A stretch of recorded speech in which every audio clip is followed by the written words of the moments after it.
Liz, take the helm at this point. Well, thank you very much, Bill and Joanna and everybody else from the board. This is a great opportunity and it's really exciting to be together like this. I think that everybody's story is pretty similar with just slight variations.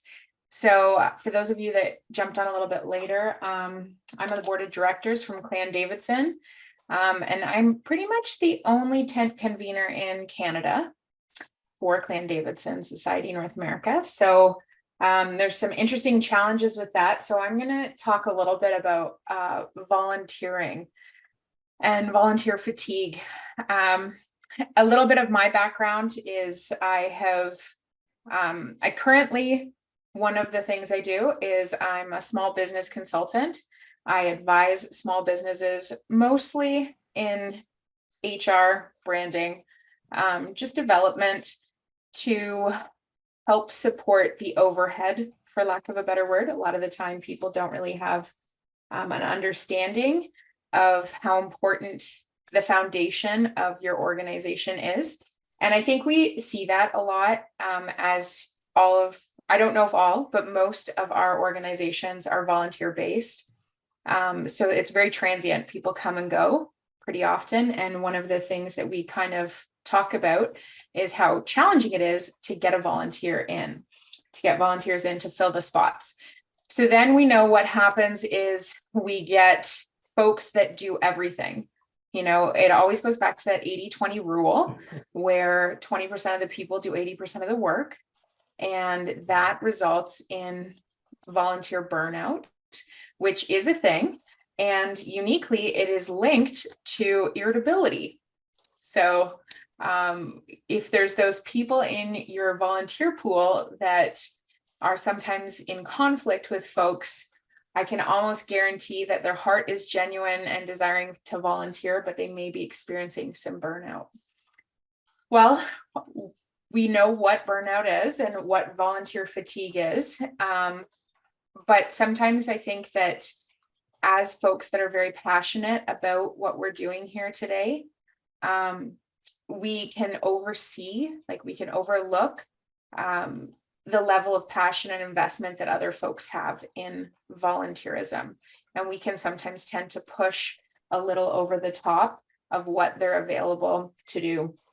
So one of the things that we can do to combat volunteer fatigue is, first of all, create a structure that allows your volunteer to come into an organization that has direction already for them. A lot of people have either worked a full career of a job, or they are currently also doing a career, and volunteering shouldn't be as much work as their day job. If that makes sense. I think we can get a little wrapped up in getting tasks. And we all know that it takes an army to do an event. So we can kind of blend those two worlds a little bit. So recognizing when that volunteer fatigue and that irritability occurs is really important, and creating a structure that allows people to know when to stop. So I'm trying to cram in a lot of information in just a few minutes. So I look forward to lots of questions afterwards by anything that I'm meaning here.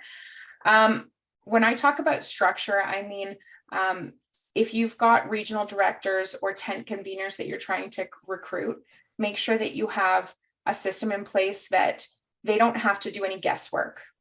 You know, if you've got people doing setup, make sure that they don't have any guesswork. Folks already do a lot of mental gymnastics in their jobs, in their personal lives, that sort of thing, managing dynamics. This is not a place that we want them to do that. And that is a very large provider of just fatigue, tiredness. And, you know, we really don't want to pull away from what it is that we're trying to achieve. And that is the celebration of Scottish heritage. And I'm going to go a little bit further. That's not the only thing we're trying to achieve. We're actually trying to achieve longevity and posterity, which is in a bit of a crisis right now. We are seeing most clans and associations not having successors. It's been evident just in this conversation that we've started today. So managing how you bring people in and what they're coming into is really important. Now, I am saying that to a panel mostly made up of volunteers. So for a bit, that might mean a little bit extra work to create a framework and structure that allows folks to just insert themselves without getting burnt out. So that's just a little tidbit there. A little bit else, sorry, something else. I've got a cat that's bothering me back here, so I'm sorry if I'm a little distracted. So another thing that you can also do is be very clear in your communication. One of the things about communication is that it is an ever-evolving thing. In the age, I'm a millennial. Please don't hold that against me, but I am a millennial. So there is some things that naturally I have just been raised up knowing. And one of those things is the turnover in the digital age and communication. We're looking at a changeover of technology every 5 years if we're being generous. And part of that really reflects how we're engaging with a younger demographic of people to actually bring that volunteer group. That is a big pool. You know, we're seeing a mass retirement of folks, or just the inability for them to keep up with all of these Highland games every weekend during the season. So pulling from a different demographic of people, a younger demographic of people, is going to help ease that volunteer fatigue. Now, in order to do that pulling of the younger demographic, you have to understand how to communicate with them and how to source out those folks. And remember that if you're presenting to your group of people a very chaotic situation of volunteerism, unless there's somebody that likes to control things and fix things, they're probably not going to want to get on board, right? So really presenting that and actually making that. And I'm going to make this a little personal, and Michelle she's probably laughing behind the scenes, but Michelle's new to the position of president. And one thing that her and I have been working very closely about is creating structure in Clan Davidson. Someone else on this panel or in this group recently spoke about the change of the guard and how it's been very challenging to source out the website information, all of that. We've also found that. But we're starting to change the way that we do things, and we're starting to find a good opportunity in terms of clear communication. And you'd be surprised at how many volunteers are out there, but they just don't know about it. So finding a way to communicate with a fresh patch of people is really important. And I will also say, Dave, the crew at the Fergus Highland Games, they send out regular communications that keeps us up to date. And I'd say that's a win. That kind of thing is really important for helping people identify the event, know that they can volunteer with it, that sort of thing. We can't overburden people either, and sometimes we can do that in a clan setting. So moving on but I just thought I'd shout out, Fergus is one of my favorite games, just saying. So but yes, so we've also encountered some of the structural issues that actually causes our volunteers to be very fatigued. But when we did the recruiting, the communication piece of it, we also found that we did not have the infrastructure as it needed to be to receive and onboard those volunteers. That creates that frustration that prevents them from even getting there. So if I was to sum it all up, I would say that understanding your volunteers is probably your key thing. Understanding when they are fatigued, what does that look like? When are they coming to the point of burnout? That's the first thing. The second thing is starting to work on the background of the structure of what a volunteer package might look like. That's a pretty simple thing. What are your needs as a clan society? What are your needs as an event? How do we create a package that if we were in a professional association, or a professional job, what is the job description? What is the scope of their work? What kind of time would they be committing to it? So being a little formal in that, and then keeping them to that. Some people, like myself, tend to, oh, well, let me just do it. Let me just do it. You might need to monitor your own team's time invested. It's volunteerism, right? So unfortunately, folks usually still have to go out and do a paying job, but they get a little burnt out, and we want them to have a good balance. And sometimes we have to help them manage that.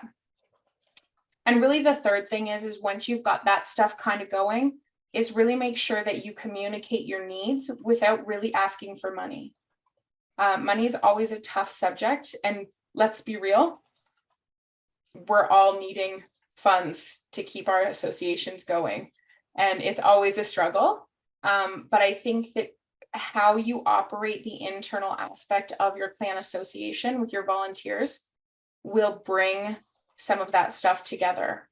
So I hope that kind of made sense a little bit.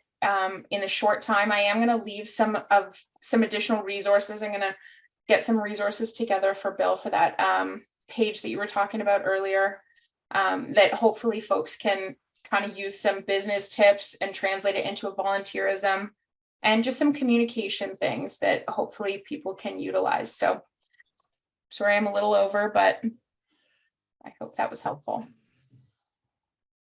Definitely. And I would say that's very amazing. Thank you very much, Liz. You're welcome. My fingers are kind of buzzing from typing too much. Definitely look forward to you providing that more in the future. And I think you'll be excited about some of the things that you'll see, some of the opportunities in the wiki, which I think will help us fill those things in. That is a great resource. That's a great step already. Thank you.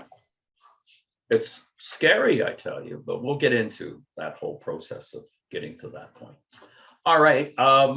Next in line, is there, do you want to hold off to the QAA? Is there anything specifically pressing, or we'll move on to Bill Lennox? I do have to step out. So if there's any questions that anybody has for me, if we can handle them now, Bill, that would be, if there's no questions, that's also fine. Anybody have any questions? You want to put it in the chat? And otherwise, we'll move on. And I did send the last email that I sent out. I made a mistake. I included everybody's email, and I should have BCC'd this, just good protocol. But it also means that you do have Liz Fawcett's email address. True. So there you go. And I think, Liz, you don't mind people reaching out. Not at all. There you go. Excellent. Not at all. Okay.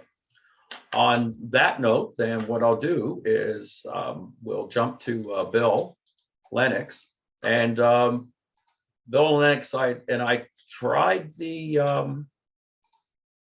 tested out his PowerPoint working with presentation, and it didn't work that well. So what I'm going to do is I'm going to provide his slides. I'm going to see if I can not screw up in terms of sharing that. And then Bill's going to let me know as he goes through how to move slides. So I'm going to, I don't know if spotlighting works when we have sharing, when we have a slide share. No, it doesn't, Bill. All right. So at this point, does everybody see the slideshow of Clan McFarland worldwide? Yeah. So then what I'm going to do is I'm going to listen very closely for Mr. Lennox to say, next slide. Okay, Liz, excellent presentation, and just really enjoyed that. So I'm really thankful for the opportunity to share some of my insights into why attend and what goes right and wrong at the same time at Highland Games. I came into hosting the Clan McFarland games at Stone Mountain about 7-8 years ago. It was kind of a situation that the host was needing somebody to take over, and I jumped in. And so what I'm going to share is trial and error and what I learned as I went through honing my skills as hosting this tent. So Bill, the next slide, please.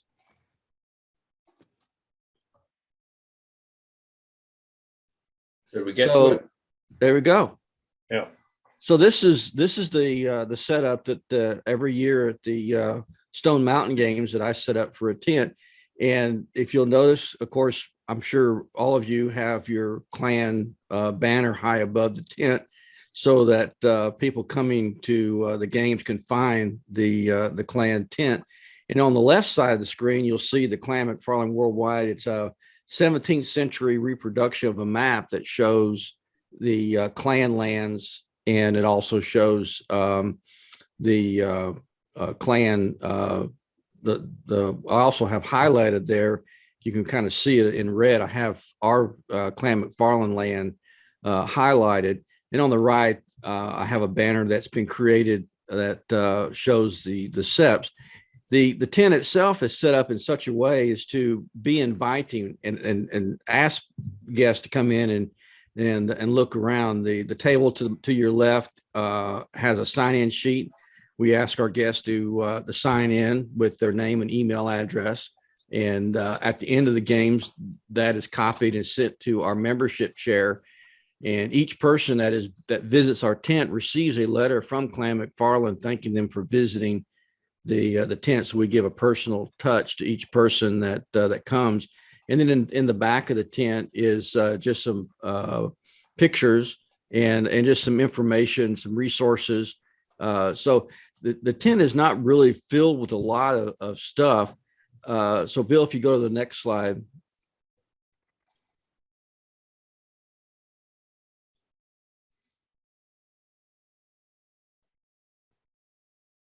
So this is another picture. This is Lori McFarland she used to live in California. She's now in Arizona, but this is another example of how Clan McFarland tents are set pretty much the same way, with variations. But there again, the map showing the Scottish clans, our banner up front, and you'll notice that the tent is also open and inviting for guests to come in and chat. So next slide, please.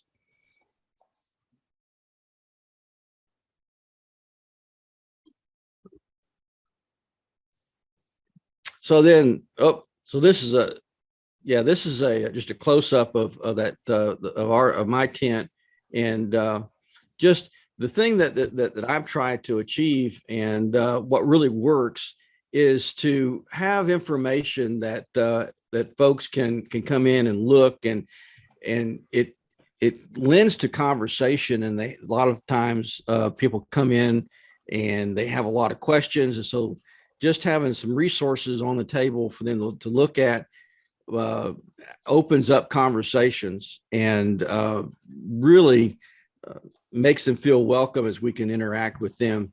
And then the next slide, please.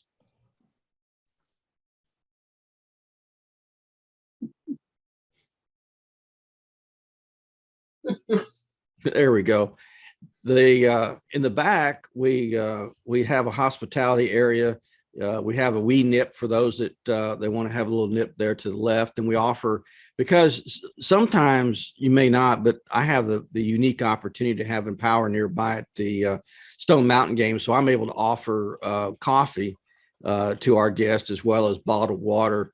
And we also have another table that I didn't show, but it has snacks on the table. And then the next slide.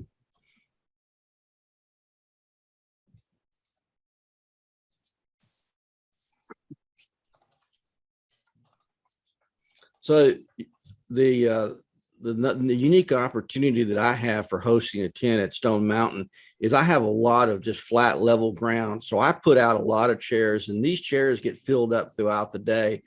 And so what I really try to achieve at the games is to provide an opportunity for our clan members and our guests to come, sit, chat, and just enjoy the day at our tent, and just extend the hospitality, and to make our guests feel welcome and to feel part of Clan McFarland, as they have a lot of questions about their heritage. We're able to just talk with them and share with them and invite them to learn more about their heritage. And what we also do is invite the guests to join us for the opening ceremonies and to walk with the clan to carry. And this, I was down in Florida, and we had a family with a young teenage girl that was just excited about learning about the her heritage. And she came and her family walked with us, and she carried the Clan McFarland banner. And I tell you, that really will last a lifetime of memory. She was extremely proud to have that opportunity. And so the bottom, the whole part of hosting a tent is just to extend the hospitality to the guests, because they come, they pay the entry fee. They really, sometimes I meet these guests that have never been to a Highland game before. They're not really sure what's going on, and to answer their questions, to talk with them, I like to give them a brief history of their heritage of Clan McFarland and ask them how their research is going, where they're at. And most of the time they have some information, but they're kind of stymied and they got some roadblocks. And so the neat thing is we, as part of our organization, is we have a heritage committee and we have a genealogy committee. And I encourage our guests to join Clan McFarland so that they can take advantage of the extensive research that we have done with our heritage and with our genealogy. And with that, the next slide.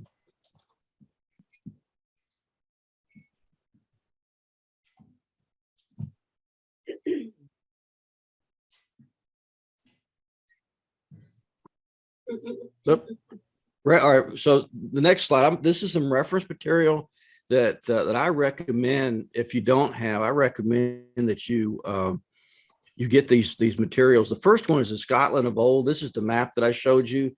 It is the 17th century.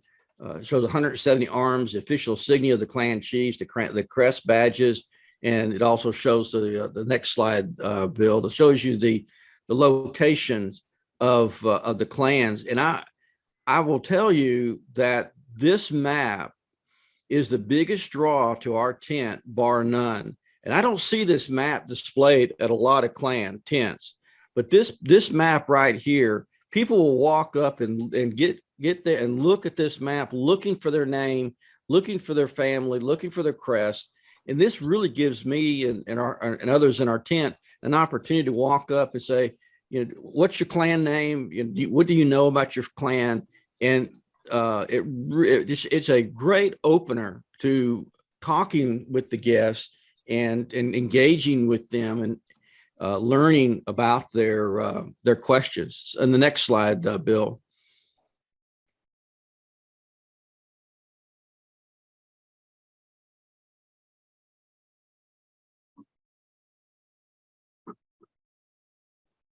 And along with that map, this book right here, A Guide to Ancestral Tartans. Tartans for me is really a tremendous resource. The book is 249 pages. It has maps. It lists the clans. It cross-references names. So when people come in and they're looking for their connections with their clans, this is the go-to book that I use. And a lot of our Clan McFarland members use in hosting their tents to help people find where they belong in the structure of the clans. And the next slide.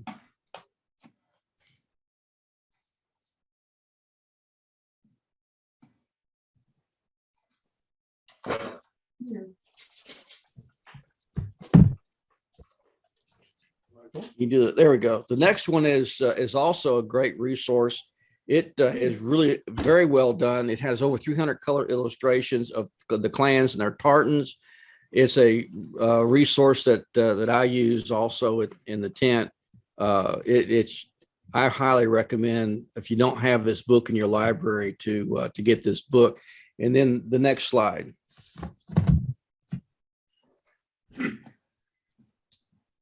This is the Scottish Clan and Family Encyclopedia. It's a very large volume. and it's also a very good resource for, it has more in-depth information about the clans with their history and their tartan. So these resources, I highly recommend if you don't have them in your library to put these in your library, to have them available for reference at your tent. And so the next slide.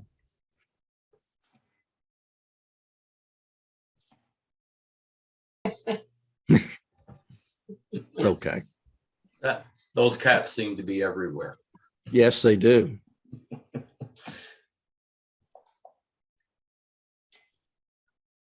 Well, thank you very Well, much, Bill. Yeah, thank you. I'm looking to see if there's any questions in the chat. Nope. We don't have any questions. But if some comes up, we will be having a Q&A. Let me just say, Beth, I have never been to Niagara Games, and this will be my first time attending. The Clan McFarland Worldwide will be hosting their annual membership meeting in September. So I look forward to attending the games and look forward to perhaps meeting you as well. Bill, I had sent a comment through chat, which either you're ignoring or don't see. Oh, well. Oh, I can't. Let's see. Oh, yeah. Did you send it to directly to Bill? Bill. No, I sent it to Chair Clans. Oh, okay. I see. It's up, and well, you know, it's a busy chat. And so what? Actually, I could just say what it is. Oh, go ahead. I know things are different in the States than they are in Canada. So one of the things to really be aware of, especially for if any of you clans are just new to having tents, that you may not be able to serve coffee, water, and especially not booze.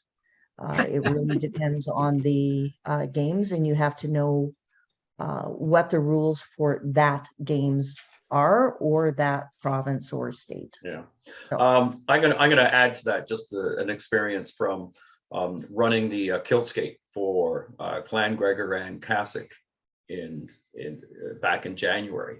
I actually had to go and do a separate application with the Peel Board of Health and have them sanctify that my paper coffee cups and coffee from Tim Hortons and the donuts and the tweezers we were using, and all of that was going to be not going to be giving people dysentery, etc. So it was like for a 3-hour thing, it was like an hour's worth of work to get the bill of health material approval. It was amazing. I can imagine if I was serving pierogies or something. You wouldn't be. Bill, I'll look for you. I'll be the one on the golf cart running around like a chicken with my head cut off, but I do get through the clans and I will see you at Niagara. I look forward to that. But Excellent. Without your alcohol. Yeah. Yeah, we are. New York State is pretty. I'm glad to know that. That's something I did not know. We are different here in the States. But that is an interesting point to know that there because honestly, I'll tell you this, this will be a shocker, but at the Stone Mountain Games, they actually have a committee that goes around and passes out alcohol, a bottle to each clan tent. I mean, that's just the way it's done. So that's an interesting perspective, and I appreciate that. Boozers abound. Pretty fussy. There can also be a liability issue that people need to be aware of, and that's something that we've made sure our commissioners are aware of, is that there has to be responsibility on both sides, because it could seriously be a liability issue if somebody were to get drunk and drive. Yes, and I will say this, at our tent, when I say we nip, it is just that there isn't a big drink fest, if you will, going around. And I tell you, I don't know about Canada, but at the Stone Mountain Games and a lot of other games that I have attended in the United States, they literally have beer wagons and beer tents set up at these games, and that beer flows like a river. So there's definitely a difference between what they allow in the United States and what they allow in Canada. Sylvia, you've got your hand up. Yeah, I just wanted to quickly mention, yes, it would be nice in Canada if we could have the weed ram that we could drink, but nonetheless, I don't think we have also the possibility to extend the tent, the area, the welcoming area to the back of the tent, just because of the way they set up all the tents. So sometimes it's kind of really tight, like there's too many people and you can't, there's not enough of you to be able to welcome everybody as much as you want because we have no space. I mean, I guess this is a talk to have with what the organizers to say, could we have more room and being able to, expand to the back of the tent or something. But again, it's the location. I know in Maxville, they put us in a barn and yeah, they sweep the barn and all of that. But at the end of the day, you can hardly breathe. And I think that's in some fashion, it gets people not coming in, right? But Yeah. being able to have more space and being able to extend at the back, that would be nice. That is one of the unique things I have an opportunity to do at Stone Mountain and other games I've attended across the United States. That is not an option. But the point I'd like to one thing I didn't mention was I've seen some clans will put a table in front of the tent and sit behind the table, and people just kind of come and go like an expo situation, and that's really doesn't work. You really want your tent open, put the table to the back, to the side, so that people can step into the tent, and as much as you can, as space as you can use to welcome people and just extend that hospitality and make them feel welcome. That's really what it's all about when people come and attend a clan. When they come to the Highland Games, they want to feel like they're special. They want to feel like they're part of the group. And so whatever you can do, however you can arrange your tent to make guests feel like they're part of your group, that's what I do, and that's what a lot of our governors do throughout the United States when they host tents. And so that's. I'm going to jump in and get us to move along because we're going to start getting very tight on time. Thank you very much, Bill. Excellent, and I think there's a lot that I'm going to have to go back and scrub a lot of the material to add to our wiki, unless you're going to do it for me, but. David Garrick. Yeah. I've had the pleasure of being at games in both Canada and the United States, and each game is totally different from another game. There are some games that are similar, but there's always something different. For example, like Stone Mountain with Bill, most clans do have a lot of area around. That is not the usual thing. If you've ever been to Grandfather Mountain, things are tight up there. Bill, I would say to you, are you going to Grandfather Mountain? No, I have not made it that trip yet. Well, you were talking about opening up your tent. Okay, if you were to go to the Clan Morrison tent, they really solved when you go to the tents at Grandfather Mountain have a big pole up through the middle, okay? So that kind of creates a lot of dead space.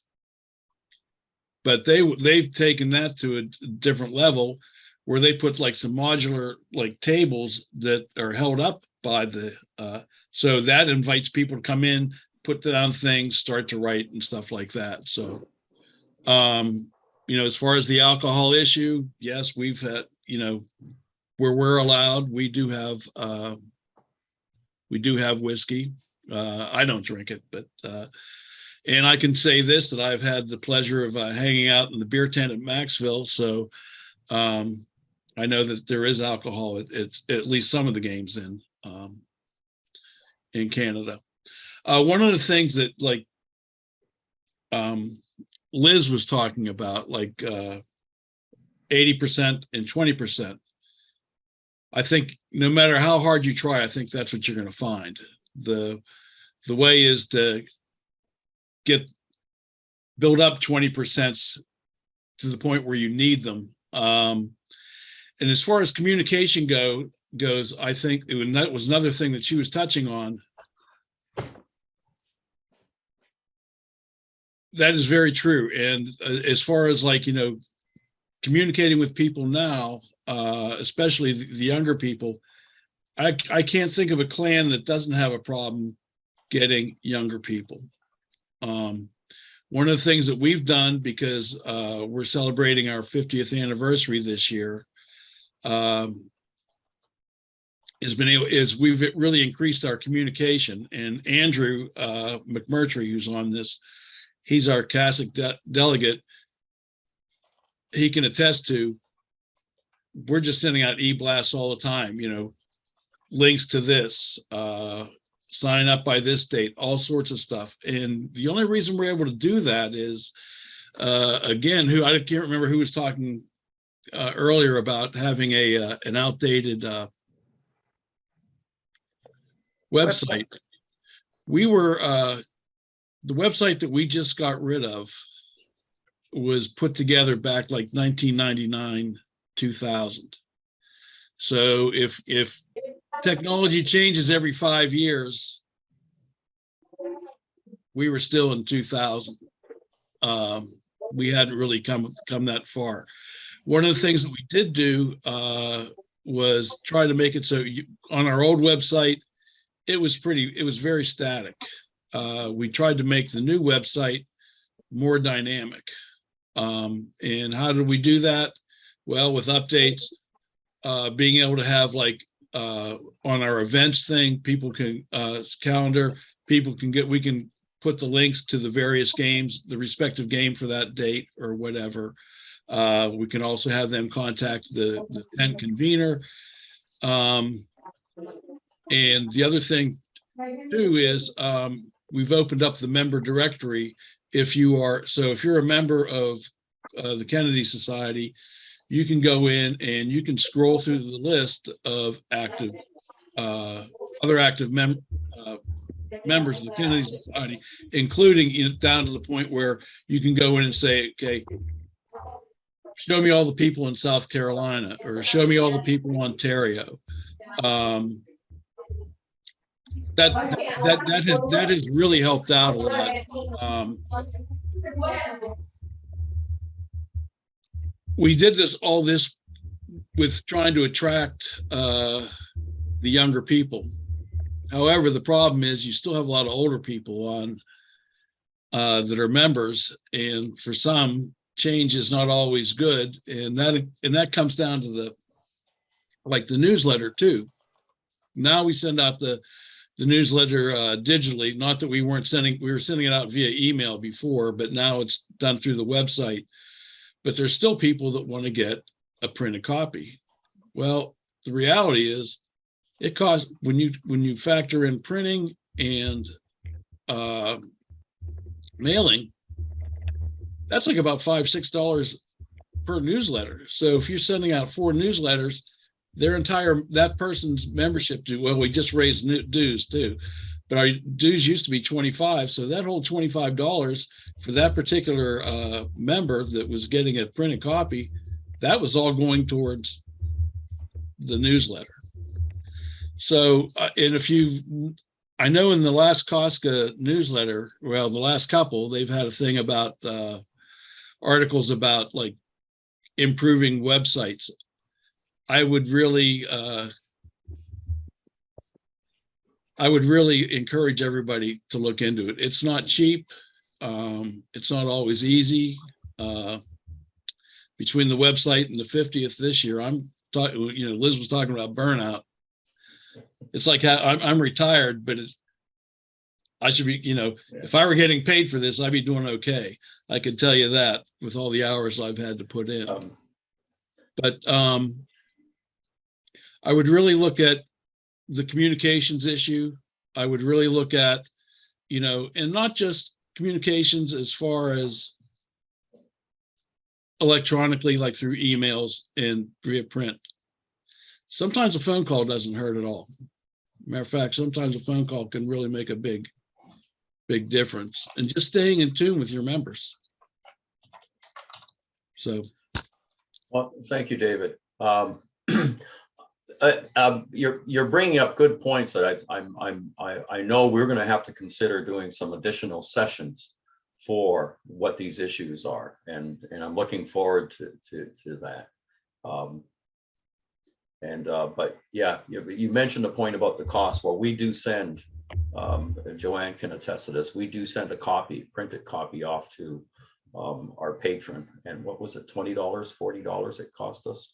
It was ridiculous, the price of actually shipping it. So $22 for one copy to Scotland. to Scotland, yeah. Not sustainable, right? John and Barb Duff, I'm going to call upon you, unless there's any specific questions that people have for David. I'm going to call upon John and Barb to provide their input. And I'm going to thank Barb right away for sending me one of the key things that's going to be shown on the wiki, which is the guide to a clan tent. Yeah, my name's John Duff, my wife Barb Duff. We've been to a number of games in both Canada and the US. Barb started at them first, and I started helping her later, more so since I've retired. I wanted to say I enjoyed Liz's presentation, 80-20 and trying to get younger people, etc. I thought it was quite well done. I think a lot of societies and clans could probably learn some things from her intuition or knowledge in that area. And Bill and Dave's information on clan perspectives and how to lay out a tent at a clan, for a clan at any of the games or festivals. I wanted to point out there's one other prop or whatever you want to call it that Barb and I use that works quite well. It's the same as what Bill mentioned. Maps really bring people in, but the one we found worked well. It is a map out of a little booklet called Scottish Kith and Kin, which you used to be able to buy quite a few places. It's maybe not as popular now, but if you take the map out and use that on a poster or a presentation some way, somehow, then you at least have an index in the back of the book you can use to find names and people and historical things on the map for people, because it's hard to remember everything. What I wanted to talk about a little bit was clan delegate or clan tent hosts at games and festivals in regards to the event coordinators and the clan coordinators. I want to mention, and I think most clan participants would agree, that clan tents with clan tent host conveners or delegates are essentially volunteers, participants, educators of Scottish and Irish history, and even the culture and geography, as many of them have been to Scotland, some of them quite a few times even. They're also promoters and entertainment all in one. So they bring a lot to the table if they're knowledgeable and they have good people skills. Considering all these interactions with the event attendees and the individuals at the clan tents, they can either have a positive or a negative influence on the success or failure of the actual event and the overall experience for the attendees. And I don't know if all event planners and event clan coordinators are really aware of that, because quite a few people will go through a clan tent in an afternoon if it's a busy festival or game. And some event planners try to accommodate the clan hosts and educate expectations, considering the certain guidelines that they have to work within. And these have already been kind of discussed a little bit, differences between provinces, difference between different, what we call here regions or cities or towns, and difference between the States and Canada. Unfortunately, some of these events have no real control over some of the guidelines and things they have to work with. That's due to insurance regulations, sometimes overly restricted municipal rules, especially for those that have events on municipal properties, and they have to really stick with their rules, guidelines, and expectations. And also there's licensing rules, not to mention safety and security for all the attendees and the participants. So what we found is some event planners understand that and they pass the information on that they have to deal with. Others, not so much, or they don't educate the clan tent conveners or hosts. And I think that's important that they should do that, considering how much interaction they do have with attendees. The other thing I want to point out is I believe most clan delegates could quickly list several events that come to mind where the event coordinators can be inflexible or dismissive, and they will tend to alienate clan tent hosts, and their attendance unfortunately quickly declines. And it's kind of easy to see the events where that happens, because obviously it's the actual number of clan tent hosts that attend any event or even part of the whole event. There's some of them have several days and they'll maybe only go for part of one day.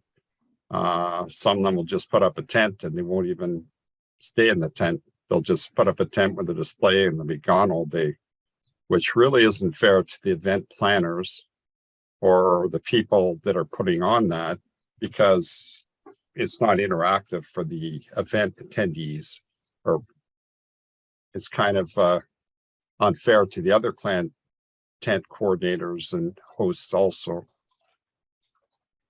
As was mentioned, Canada and the States differ in some ways. There's also a difference in how the States clans for charges for clan attendance at all their tents, or almost all their festivals and events.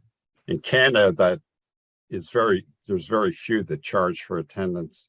It's done differently, but the difference in the States and Canada too is a lot of the volunteers can use that as a income tax write-off, even because they're a volunteer. You can't do things like that in Canada, so you're basically out of pocket. So that's a difference. And of course, the States is 10 times the population of Canada, so that makes a difference.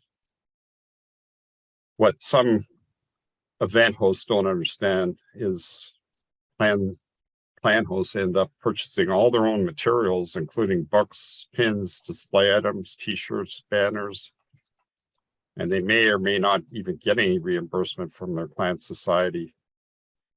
Occasionally, some of these items disappear or get damaged from inclement weather. And unfortunately, at times, vendors go to a great deal of effort in complaining about clan tents selling a few t-shirts or a few pins to try to recoup some of their expenses.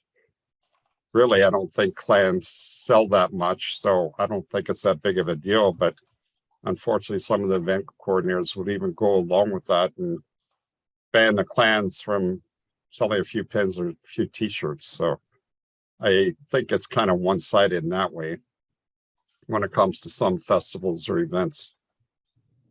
And obviously, only those who are very dedicated would continue to volunteer with those kind of obstacles. The other thing I want to point out from a event planner or an event point of view, a lot of clans, as I mentioned before, reserve a place. They maybe put up a display with a table and a few books and a sign-in sheet. They don't even sit there. They aren't there at all. And there's other ones that will go for part of the event, but not the whole event. And some of them only go for an hour or two and then one leave early. That's obviously a problem for event planners, because if you have an empty tent there, it doesn't look good for optics. You also have people that come and say, where's my clan? Where's my family? And the other clans might say, well, they were here, but they left. As soon as it started raining, they pulled up stakes. It's a problem for safety too when they go to exit, because We all know there's been some close calls or even accidents with people speeding out of events or festivals because they're in a hurry to get out ahead of everyone else. Unfortunately, these are things that the event coordinators have to deal with. And there's always problems with all the insurance and legality, safety concerns. So plans have to understand that side of it too. If they're going to go, they should at least plan to spend the whole time there until it's done. And because not all people have done that in the past, now there's a lot of restrictions as far as parking. There's some events where people have to carry everything in. They're not even allowed to bring a vehicle in onto the grounds at all, which has made it very difficult for those like my wife who doesn't like to travel light when it comes to all the materials that she wants to take to a festival or a game. One thought that I had, and I know Bill Petrie also talked about this, is for those games that charge, or even the ones that don't charge, a lot of people won't go if it's free and something better comes up. So if they do charge something up front for registration, and then people are more likely to go because they've been charged. And if they do go, it'd be easy enough to have a check written ahead of time and reimburse them for that. Whether it's and it should be up to the clan convener to decide on that, if they have to stay 1 day or 2 days or most of the day kind of thing, whether they get the check or not. That'd be an incentive maybe for more clans to go to the festival and to stay for the whole time. And still they wouldn't have to pay. And the people that do stay for the whole event don't feel like they're the ones looking after everything for the ones that took off early or whatever. What else are they going to say?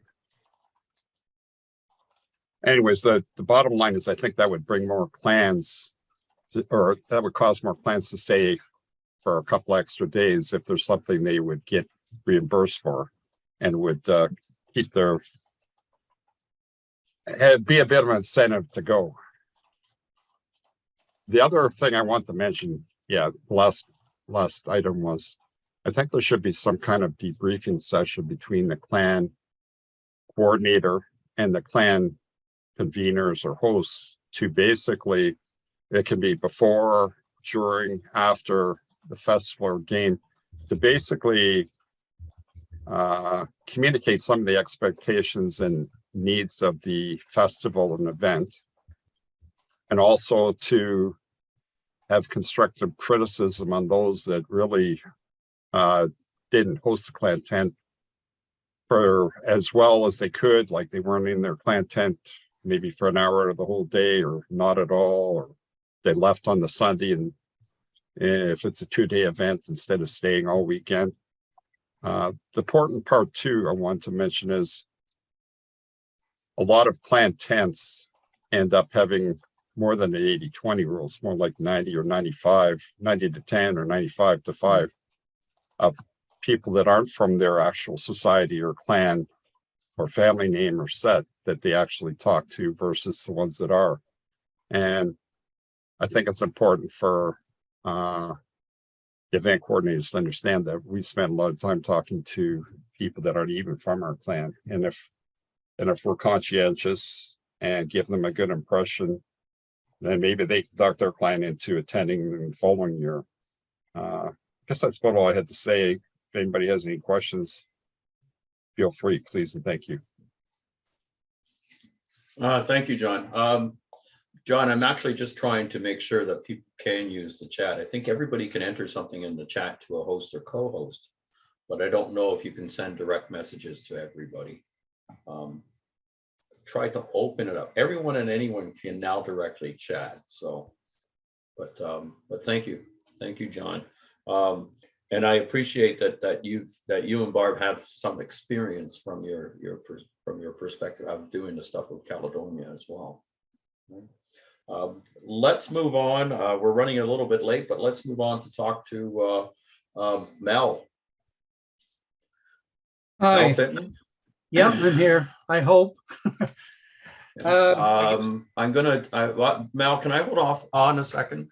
I'm gonna get my view changed here so that one, I can unspotlight that and ask Joan. Joan's got her hand up. And sorry to interrupt you, Mel. Thanks, Bill. Just one thing that I wanted, because I thought what they said was fantastic. One of the things that we did, because we had a problem commissioner who is no longer a commissioner. But what we did was, when we started having issues with this individual, is we put together, we had done this before, but we had done, essentially it's a role profile, which sort of speaks to what Liz was talking about. We did create a role profile for client commissioners, or for, we also have ambassadors. The other thing that we did last year, anyway, was we also created a code of conduct to ensure that we didn't have any issues. And we also, adjacent to that, have a respect policy and things like that. So if anybody wants more information on things like that for your clan, I could, Bill, I don't know if I can show my screen for a second. Not sure if I can. Let's see. That, What do I do here? No, you've disabled participant screen sharing. There we So go. that's okay. If anybody does have any interest in those, I can, for your clan, if you want, you can, have a look. I can provide you with copies. So Yeah. anyway, that's all I wanted to say, because it is really important that we do have set guidelines. And that's something, when I became chief, even before I became chief, it was like, we need a respect policy, because there can be times where there are people that are acting in a disrespectful manner within an organization, even though it is all volunteer and member based. So we have to have things in place to make sure that there aren't issues. Yeah. And Cassock, that was one of the early things that was made as the change to the bylaw, was to one, indicate that conduct was important. Two, to provide us with a legal mechanism for dealing with somebody in terms of suspension. So that's actually in the Cassock bylaws. Joan, what would be really great is to have that material added to the wiki, so No, that it's a common sorry, resource. that I will not do. I would provide it to other members of Cassock who are clan. But we have it, it's not proprietary, but it is in our members only section of our website. Yeah. So it's not for general general release. Okay, but what we would do is that we would advise people to have something like that. Sure, Not and they the can actual come to word. me if they. All right. Well, we could contribute something for that, to sort of like an idea of what we're doing. A Yeah. guideline. Yeah. Okay. Mel, Yes, sir.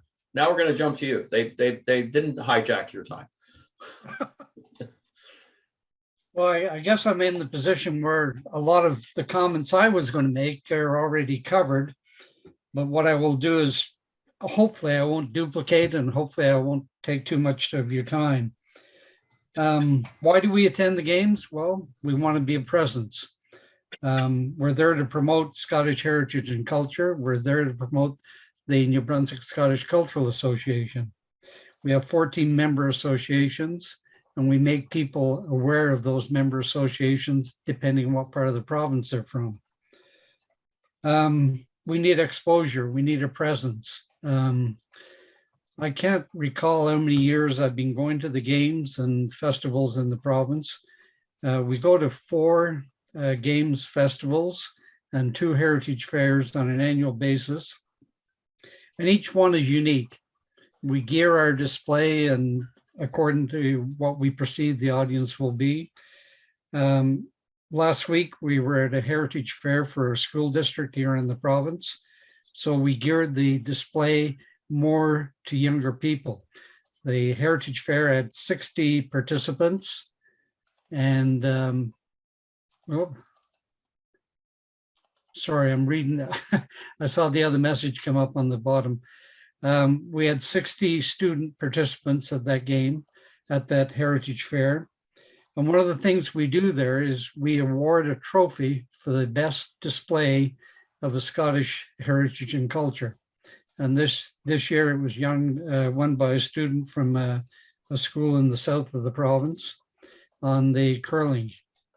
So we will be doing a formal presentation of that, and we get into the school that way, and we get to promote ourselves a little bit.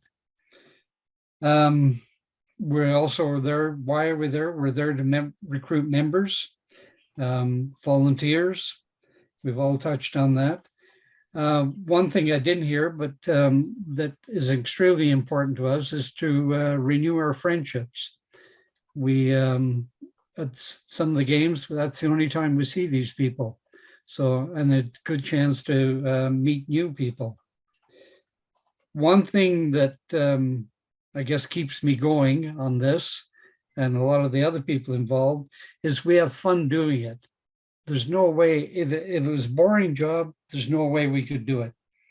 And I've always believed in having fun, even when I was back in the old days of working. The other key element is family support. Like a lot of us on this call today, I'm sure we've got a spouse that's assisting us in many ways, shapes, and forms, and makes it possible for us to do a lot of things that we wouldn't normally do. My wife's an excellent cook, thank God. And she helps with something that we do at one of the games, the Fredericton Games. We do something called the Haggis Cafe and Scottish Bake Shop. We serve about 16 to 18 lasagna trays full of haggis. And the haggis comes here from the wilds of Dumfries, where I live. And we go out at night and catch the haggis, of course. And they come down off the hill, and one leg is developed shorter than the other, so they're quite easy to catch. That's the storyline we use with our visitors. And it's a great way to engage people. And we have fun doing that. In addition to the haggis, we have Scotch eggs, sausage rolls, oat cakes, scones or scones, depending on your pronunciation. We have an argument about that every year. Iron brew, of course, tea, coffee, and so on. Like was brought up earlier, liquor is forbidden outside of the beer tent area, so we don't get involved in that. One of the key reasons that I believe that people come to visit us at our tent is they want to learn about their family history, as others have said. So we have census data for New Brunswick for 1851 and 1861. That's a great help to people. We also have the reference books that were alluded to earlier by various people. We keep a good supply of reference books. Most of them are personal because of a limited budget. So yard sales are a great place to pick up some books. We have a lot of books on the Tartans, the clans. So we keep that handy. We also have, it was in one of the previous newsletters of CASIC, we have the place names now of New Brunswick that have a Scottish heritage. And so that's available for people to interact with. We have a newsletter that we put out 4 times a year, the New Brunswick Scottish Journal. Right and wrong. I've never really thought of it as in right and wrong. I mean, each situation changes. I think the biggest problem sometimes is weather. So you kind of go with the flow. If it's going to rain, well, it's going to rain. There's not much you can do about it. So you enjoy yourself. Be prepared to adjust. That goes back to my scouting days. Be prepared. So you adjust to the situation. One of the things that is a significant cost for us is insurance. We have to carry directors and liability insurance. And we're over the $3,000 mark Canadian right now. And it's very hard to get anything cheaper. And we keep looking, but it hasn't worked out yet. Well, I'm going to jump in. I'm going to jump in and mention that CASIC is a member of Volunteer Canada. Yeah, Volunteer Canada to its members gives a very, very well-priced director's liability insurance, directors and officers liability insurance. Sounds like we're paying about 10% of what you're paying. I'm going to contact them. But you have to join Volunteer Canada, which is great because there's a lot of resources there. And and they've got a deal for that. So Okay, thank you.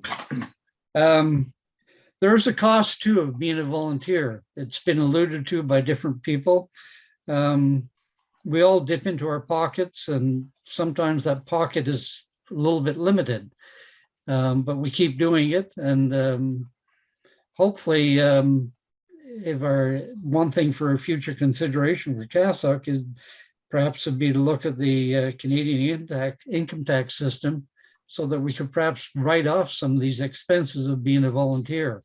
I know in the US that's possible, at least over in Maine it is, our next door neighbor. I think that's about it. We're in the process right now of getting ready for our first Highland Games, the Gathering of the Scots in Perth, Andover. It's the first weekend in June, and that'll be quickly followed by the Greater Moncton Highland Games and the Father's Day weekend. And I realize that Jen is on the conference call or on the Zoom call, and I've been honored to be asked to be the honorary chieftain for the Greater Moncton Games. So I'm looking forward to that. I guess these things that come in old age or something, they kind of figure, you've got so many limited years, so you might as well do something. Last year, I was chosen to look after the Castilia stone, and that was at the Gathering of the Scots. Basically, that's it. I think a lot of things have been covered, and I picked up a lot of useful information. Excellent. Any specific questions right now, or should we move on to, can we move on to Scott McDougall? I don't see anything in the tent, but Joan, yeah, thank you, Joan. Joan, you sent that to everybody, and that's a good, that's a good aspect. So nobody's mentioned the stamp for the kids. That's one of the other things that I think gets passed by. Ted, did you have something you wanted to mention? Ted, go ahead. Yeah. Ted? My wife Louise and I have been doing this for 20 years. And we looked at it as a vacation. It does cost money. There's no two ways about it. You can't be traveling around and staying in hotels and eating meals and you don't get anything from your clan for that. So we looked at it upon it as a vacation, and it's been a marvelous 20 years, let me tell you. So it regarding at the games, there are so many tents with people sitting behind the table reading or knitting, and people walk by and there's no interest at all, so they just keep going. We established the policy. We had something to attract the people in front of the tent. We had a genealogy sign, that a list of the names, and if people passed close to our tent, I was always out there saying, greeting them, saying, how are you? How are you doing? Do you have any connection here? And invariably it worked. At age 90, I have had a wonderful time doing that. Thank you. Thank you, Ted. On that, I will pass the floor on to Scott McDougall. If I can find Scott. I mean, I've got a lot of pop-up people here. Yeah, I'm gonna spotlight you, Scott. and unmute him, please, Bill. Unless Scott's got the button. I have to ask him to. I've done it. There we go. I'll try and be concise, but there's an awful lot to cover, and we could all spend an afternoon talking about this. I am Scott McDougall. I past president of the Clan McDougall Society North America, which does around 50 games a year. And it's one of our biggest expenses, almost totally incurred on the US side, because the games are a cost to the societies down there. Whereas in Canada, the tents are considered part of the show. So as long as we look good and put on a good show, we're very welcome at the games. And that's the biggest difference I notice across the border. I want to touch on a couple of things in particular. Number one, the reason I'm in this, I think, is because my parents took me and my two younger brothers to the games when we were barely able to see over the top of the table. That was at Ambro. It was our local games near London. And our family had been going there since 1937. So what I'm saying is, if you get the kids in, then you're going to keep them a lot longer. Now, I want to give some credit here to Fergus Games because they do things well. And one of the things they've done is they introduced a few years ago the passports, and the kids just love it. It can drive us a little crazy inside the tents because while we're trying to get our normal work done with adults, we have a swarm of kids. But on the other hand, we recognize that the kids are really important to this. So it's kind of a trade-off, and everybody's patient, and it works out. Now, inside our society, we've built upon that because we have created a coloring book for kids, and we have them in our clan tents for our officers. We give them out. We accept a $5 donation towards our castle, which nobody minds paying. It just really covers the cost of the coloring book. And what it is, it's the galleys and the castle and our badges and our emblems and some of the animals from Scotland and all the things. And they're really well done so that kids can color them, and they look quite nice when they're done. So all of us have clan symbols and so on in places that are important to us. So I recommend that. It's something for you to think about. It's not expensive. You can create your own if you've got anybody else these days. It's good. It's all with art. You'll find it really works well. And the kids just love it. And it's our way also of educating them. So now they know what our motto, Buono Bas, means and all of these kinds of things, or where Denoli is, and you all have the same kinds of things in your clans. So I wanted to start with the kids because I think that's really important, and having a welcoming thing, because the games, if the games get the kids coming, the adults will follow because, or the parents will want to take them. So I think that's an important thing. I've been doing clan tents for about 30 years. So I have some experience. The purposes are pretty much to meet the members and the clansmen, to communicate the knowledge. And the ones I will be at this year, just because some of you will be there, you can come over and say hello. I'll be at Georgetown, Kingsville, Ambro, Kincardine, Cambridge, and Fergus. Those are all in Southern Ontario, which is within about a 2-hour driving distance of where I live. Now, we're totally volunteer organization, the Clan McDougall Society. And what I've always taught those I work with is only do as much as it's fun. If it stops being fun, stop, slow down, don't do any more. Don't exceed. When it's not fun, I don't want you to try and do it because you won't do a very good job anyway. So make it fun and try and keep that as your limit, your speedometer, if you will. I made a few notes. I just want to take a second. If I happen to be looking down from the screen, that's the reason. I have a couple of things that I really want to talk about. One that bothers me is the decline in Highland Games over the years. And I know we have Highland Games representatives here. And from my childhood, when there were many games, to now, there's been a huge decline. It's a tough business. And the people there really work hard to put on the games and survive. So I know that they're doing their best. And what I'm trying to say is that as clans, we can do a little bit to help them. If we put on a nice looking clan tent, if we're there dressed looking like a clansman instead of a vagabond, I think it improves the look of everything and makes the people more proud to come and so on. So we can do some things. They're not that expensive, but we can help with the show. And I think that's important to make a good games. Having said that, there are different kinds of games, and I'm not going to particularly mention some of them, but at the top, I put places like Fergus and some others. And there are a couple at the bottom where clan tents have been declining and declining, and now we're down to 1 or 2, where there used to be 7 or 8 or 10. And the reason is that those games, and some of you will know them, don't pay much attention to the clans. They don't have people there to welcome them or show them around or have any kind of signage. A few signs just saying clan tent area or clan alley or clan avenue. That kind of thing really helps, because when people are wandering around at the games, they don't really know that we're there in many cases. But if there's some signs there that show them where to come, that's important. So all I'm trying to say is it's a two-way street. They help each other.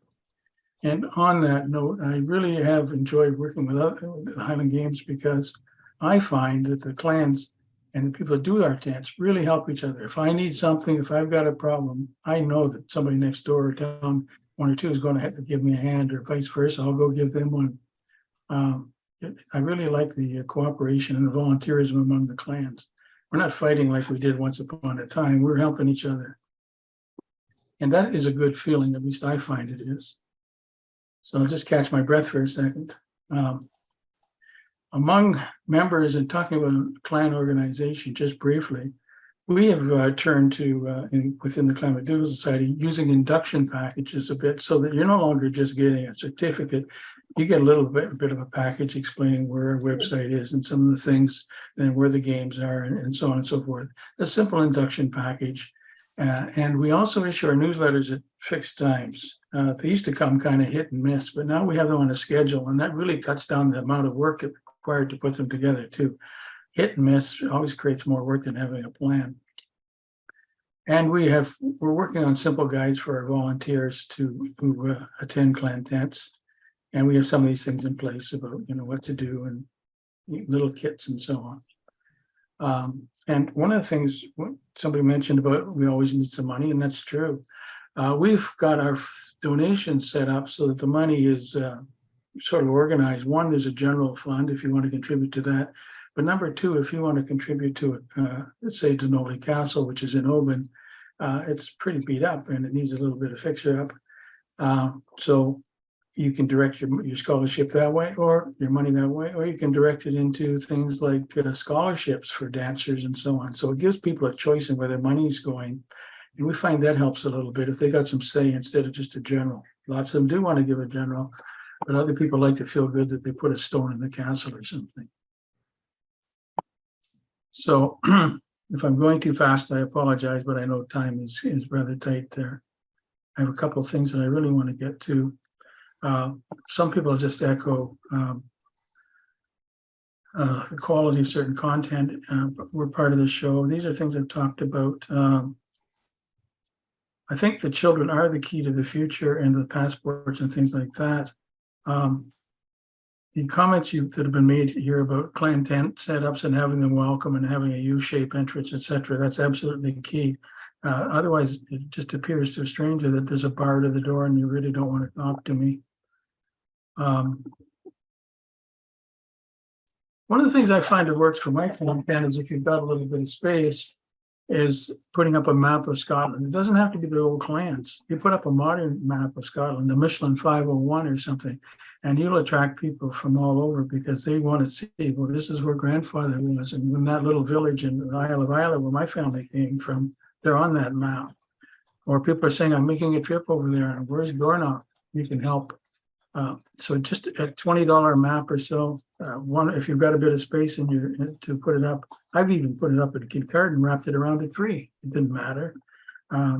It's really a great attention getter. People appreciate that, and for opening up discussion, it's really good.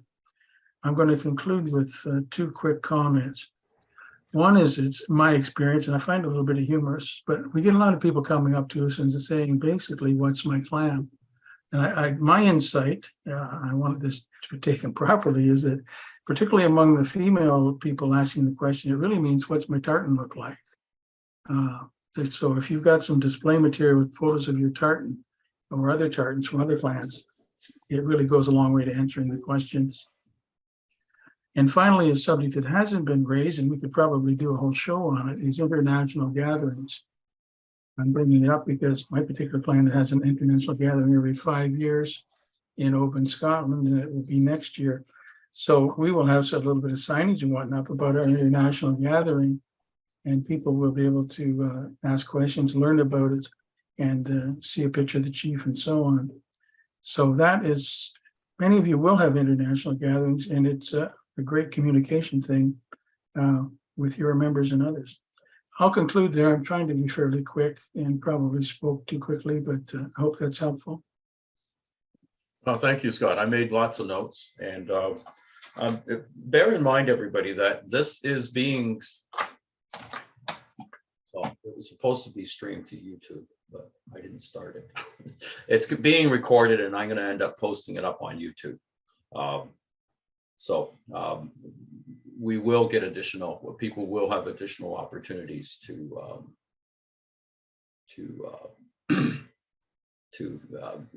revisit, and we'll get some notes from it as well.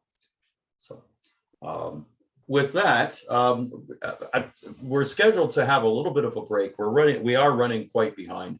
I'm wondering how do people feel about just continuing on and getting asking David Radley to take the floor at this point. Continue. Let's do that then. Then I will spotlight you, Dave, and away we go. Okay, well, thank you first.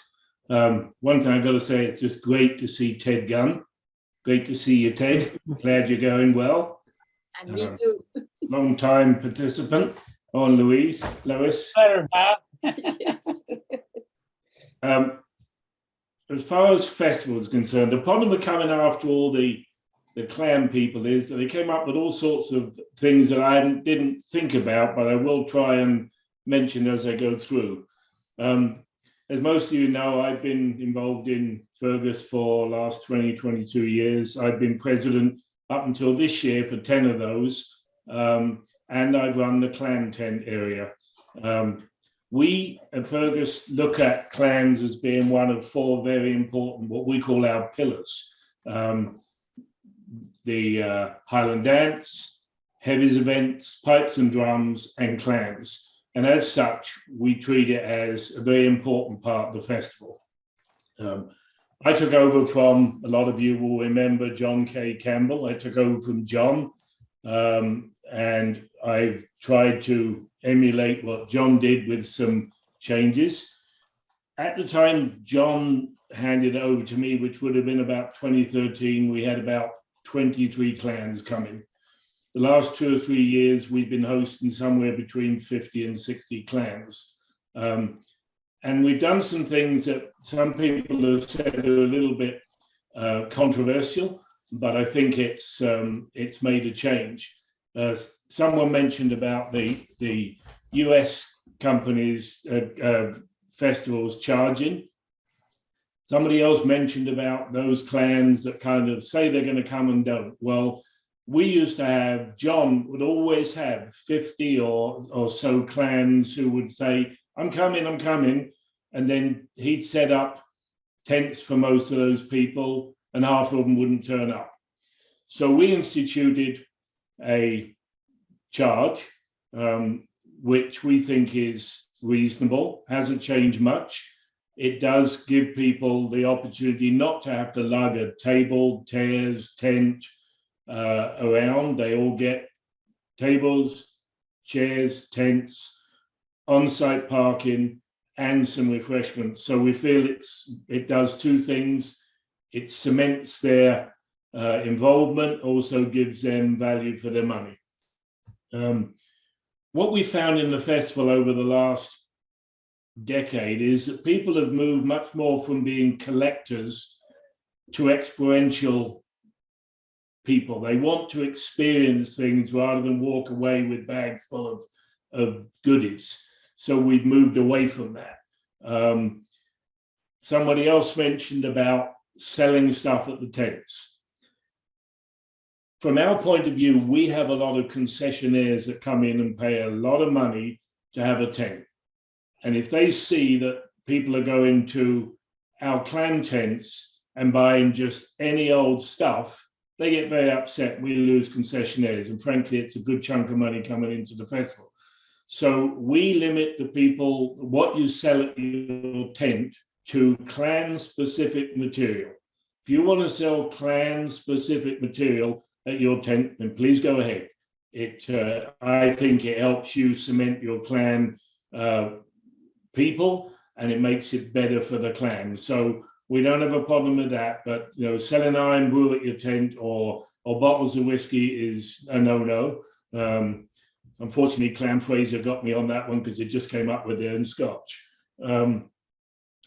The other thing we tried to do, and when I took over, when I got more involved at the festival, I found that there was this feeling that all the Scottish festivals were in competition. And that is absolutely bloody ludicrous. Because if we work together and help each other, it makes all the festivals better. And I'm a very strong proponent of us all working together and trying to help each other make our festivals better. Yes, some people travel from festival to festival, but the good majority of the people that come to the festivals are newcomers who want to learn, and they're going into their area. We figure we had 26,000 people at our festival this year. There's a good chunk of those that were returnees and people who travel around, but a lot of them were people wanting to come and learn about Scottish culture. People always also talked about volunteers. That works on both sides. It works for festivals as well as the clans. We normally have about 200, 230 clan volunteers at the festival each year. There is a turnover. We get a lot coming back, but all our areas need volunteers, and we have the same problem. The one thing we've tried to do is get our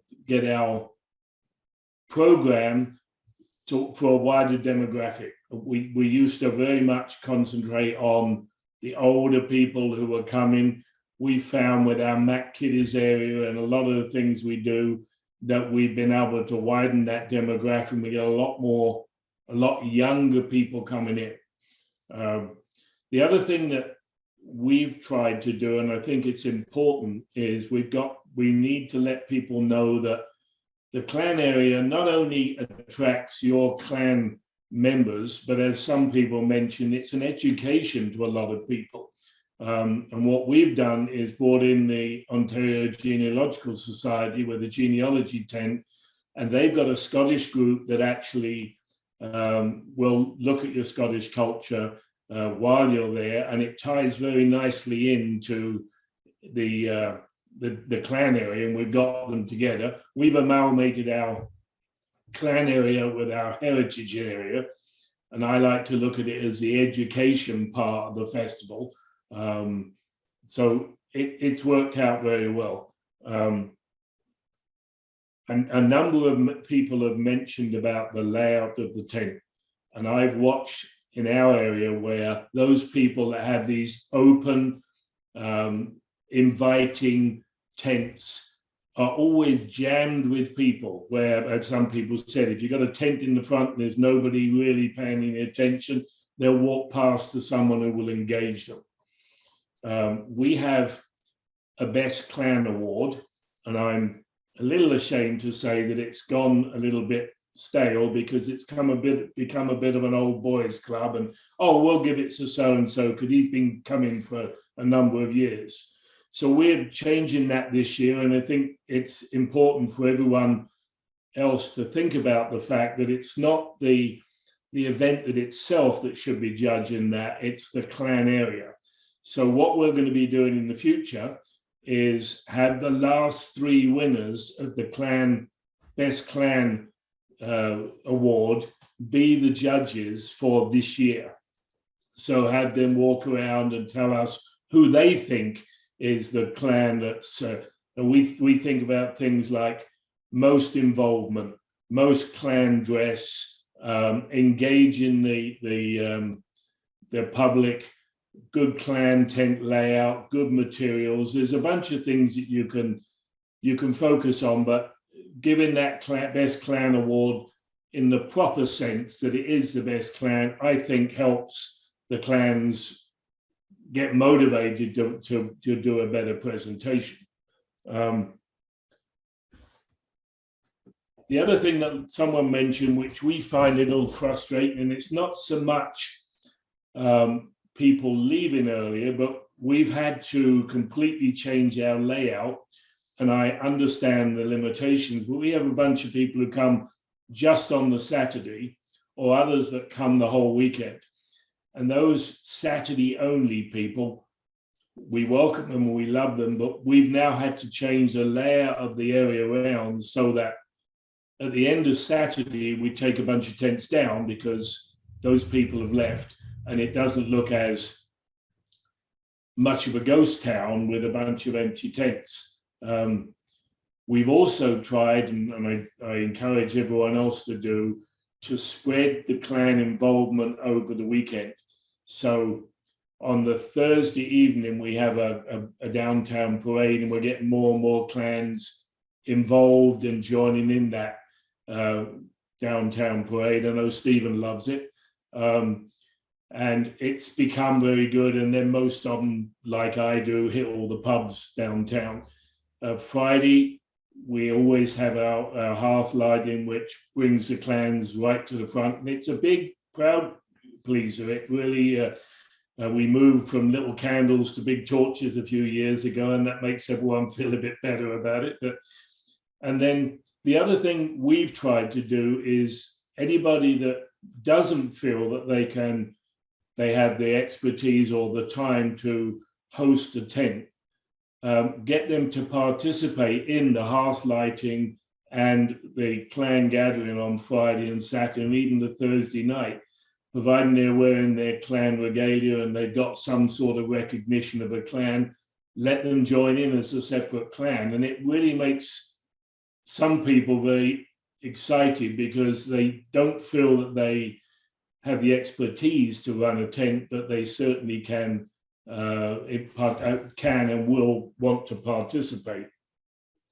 By the way, someone mentioned Maxfield's beer tent. We have a beer tent. It's nowhere as big as Maxfield's, but we do have a beer tent for those who are worried. The booze situation, as you all know, in Ontario is a little bit prohibitive. I can't say too much online, but it does flow. I got to tell you a little story. I got invited, had given out a nip privately, of course, to one of the clans, and I get invited. I got a big bottle. Come on round, we can drink some of mine.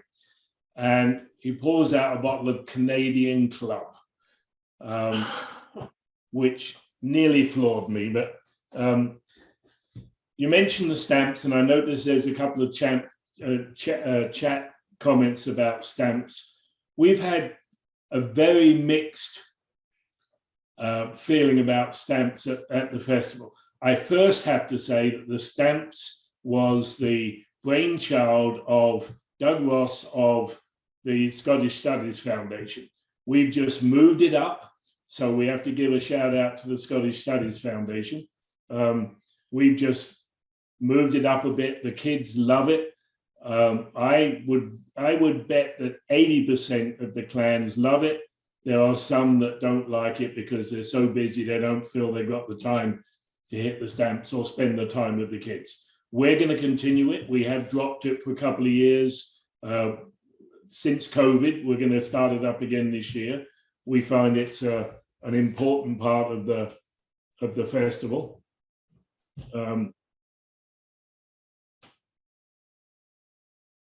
I think I've hit just about everything that I wanted to talk about. I did want to say that I am going to be no longer as president. I now have more time.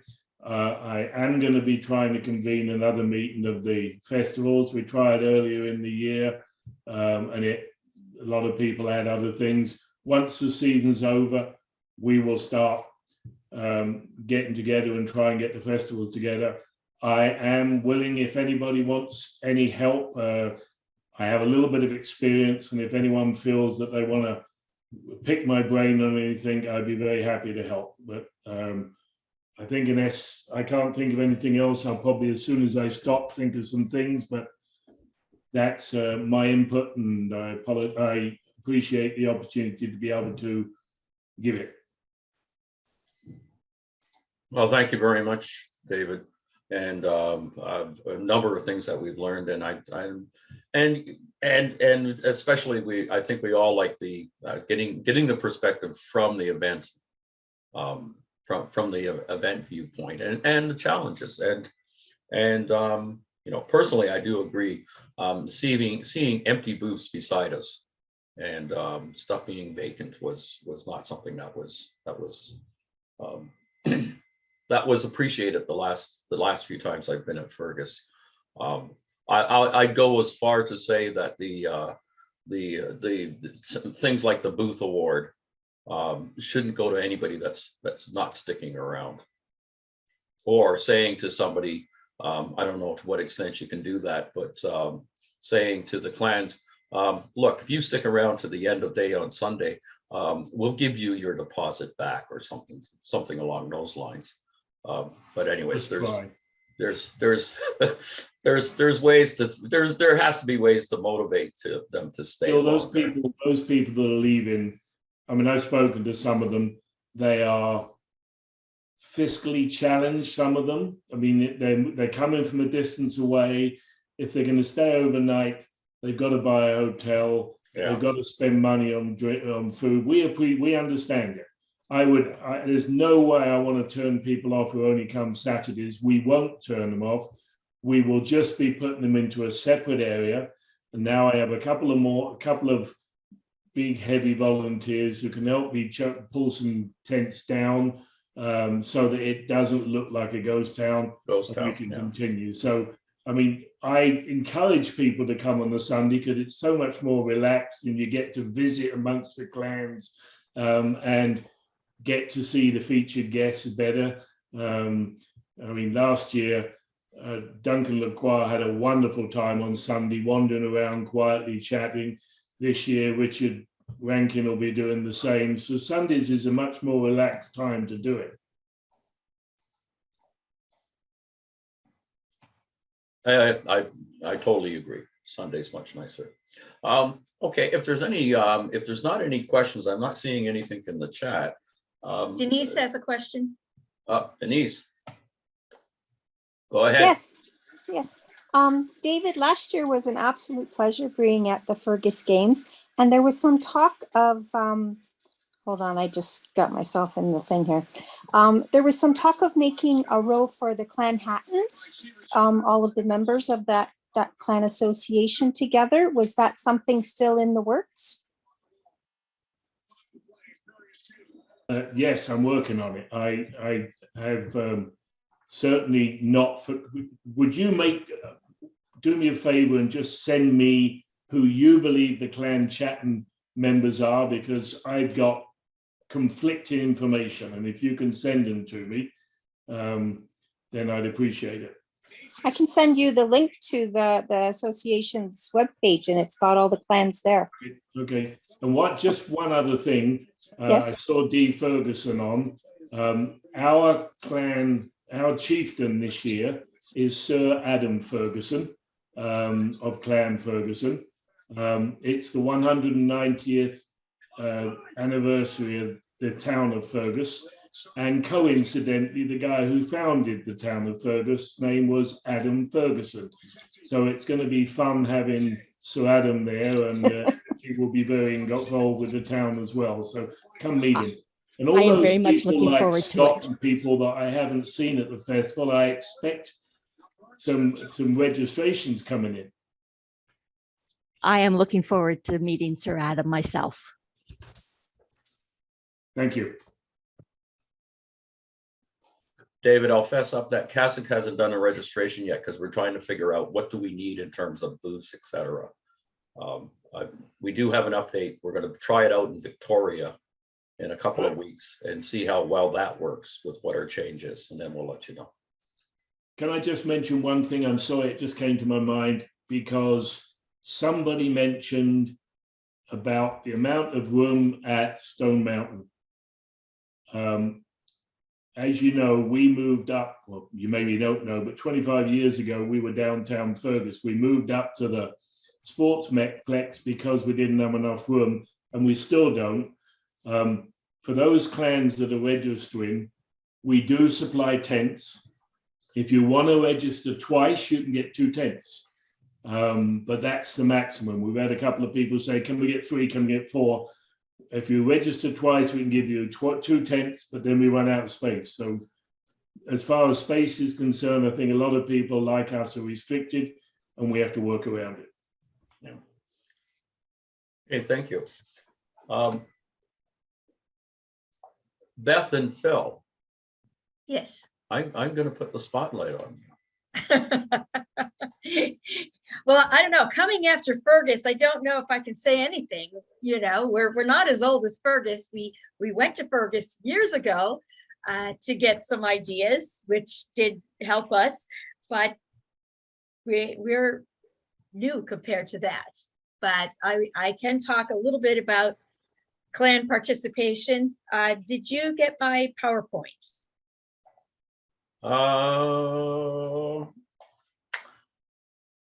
Let me check to see. If not, I can. I probably think share. I did. Why do you want to try and share it? I can try. Let's see. Oh, there you go. Okay. You're working. All right. Okay. Not your first one, though. Right. Okay. This isn't as, oh well. Hopefully everyone can read this. Yep. I should be able to. There we go. It should go to the slideshow, but it might be a little slow. You have to click from beginning. Yeah. From beginning. Okay. There we go. There All we right. are. And some of these things people did bring up, you know, our concern as event organizers. Okay, how do we get the clans to come? Fergus, David, you guys have been doing it for so long. Clans come to you. If you're trying to start out from scratch, that's going to be a little different. We've been very lucky that we had a couple that were leaders that really, their goal was to get as many clans as they possibly could. So they really went out to a lot of games, got a lot of clans in. We're now in transition ourselves to new leaders that they actually personally chose to take over from them. So that helps. Different people talked about compensation. We are in the States, but we do compensate our clans. We look at the clans as being part of the entertainment. So they have to bring in their own tents and everything, but we give them a check at the end of the day. We have a couple that come only on Saturday. We try to map them so that when they leave on Saturday, there isn't a whole bunch of gaping holes. The row that are the Saturday clans are gone, but the people that come in on Sunday don't even know. So that's fine. We've never really had to set limits. We did move to a different venue a few years ago, and it does allow us to have more room. That helps a lot. I don't know if you've had the problem, David. You mentioned sometimes they ask for 2 tents or 2 sites. We have had a concern with some of our clans deciding they can take the space behind their tent, but yeah, we're not Stone Mountain. So if you take the space behind your tent, you might be taking a space of some other clan. So that becomes a little bit difficult. One of the questions that I came up with for this was, do you have contracts? I don't know. David, do you have contracts at Fergus? That is one of the things that we do, and that is really, it makes everything clear for the clans and for us running the festival. These are our rules. This is what we expect. This is when you're going to come in. This is when you're going to be able to leave. And so there aren't questions. And if they do question, I say refer to your contract. You signed it, you sent it in. And that we haven't really had problems because of that. One of the things that we try to do is get our clans involved.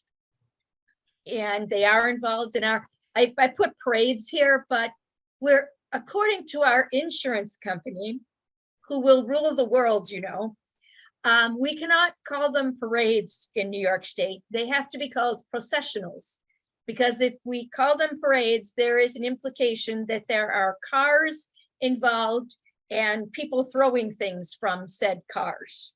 So we have moved to calling them processionals. We have our calling of the clans.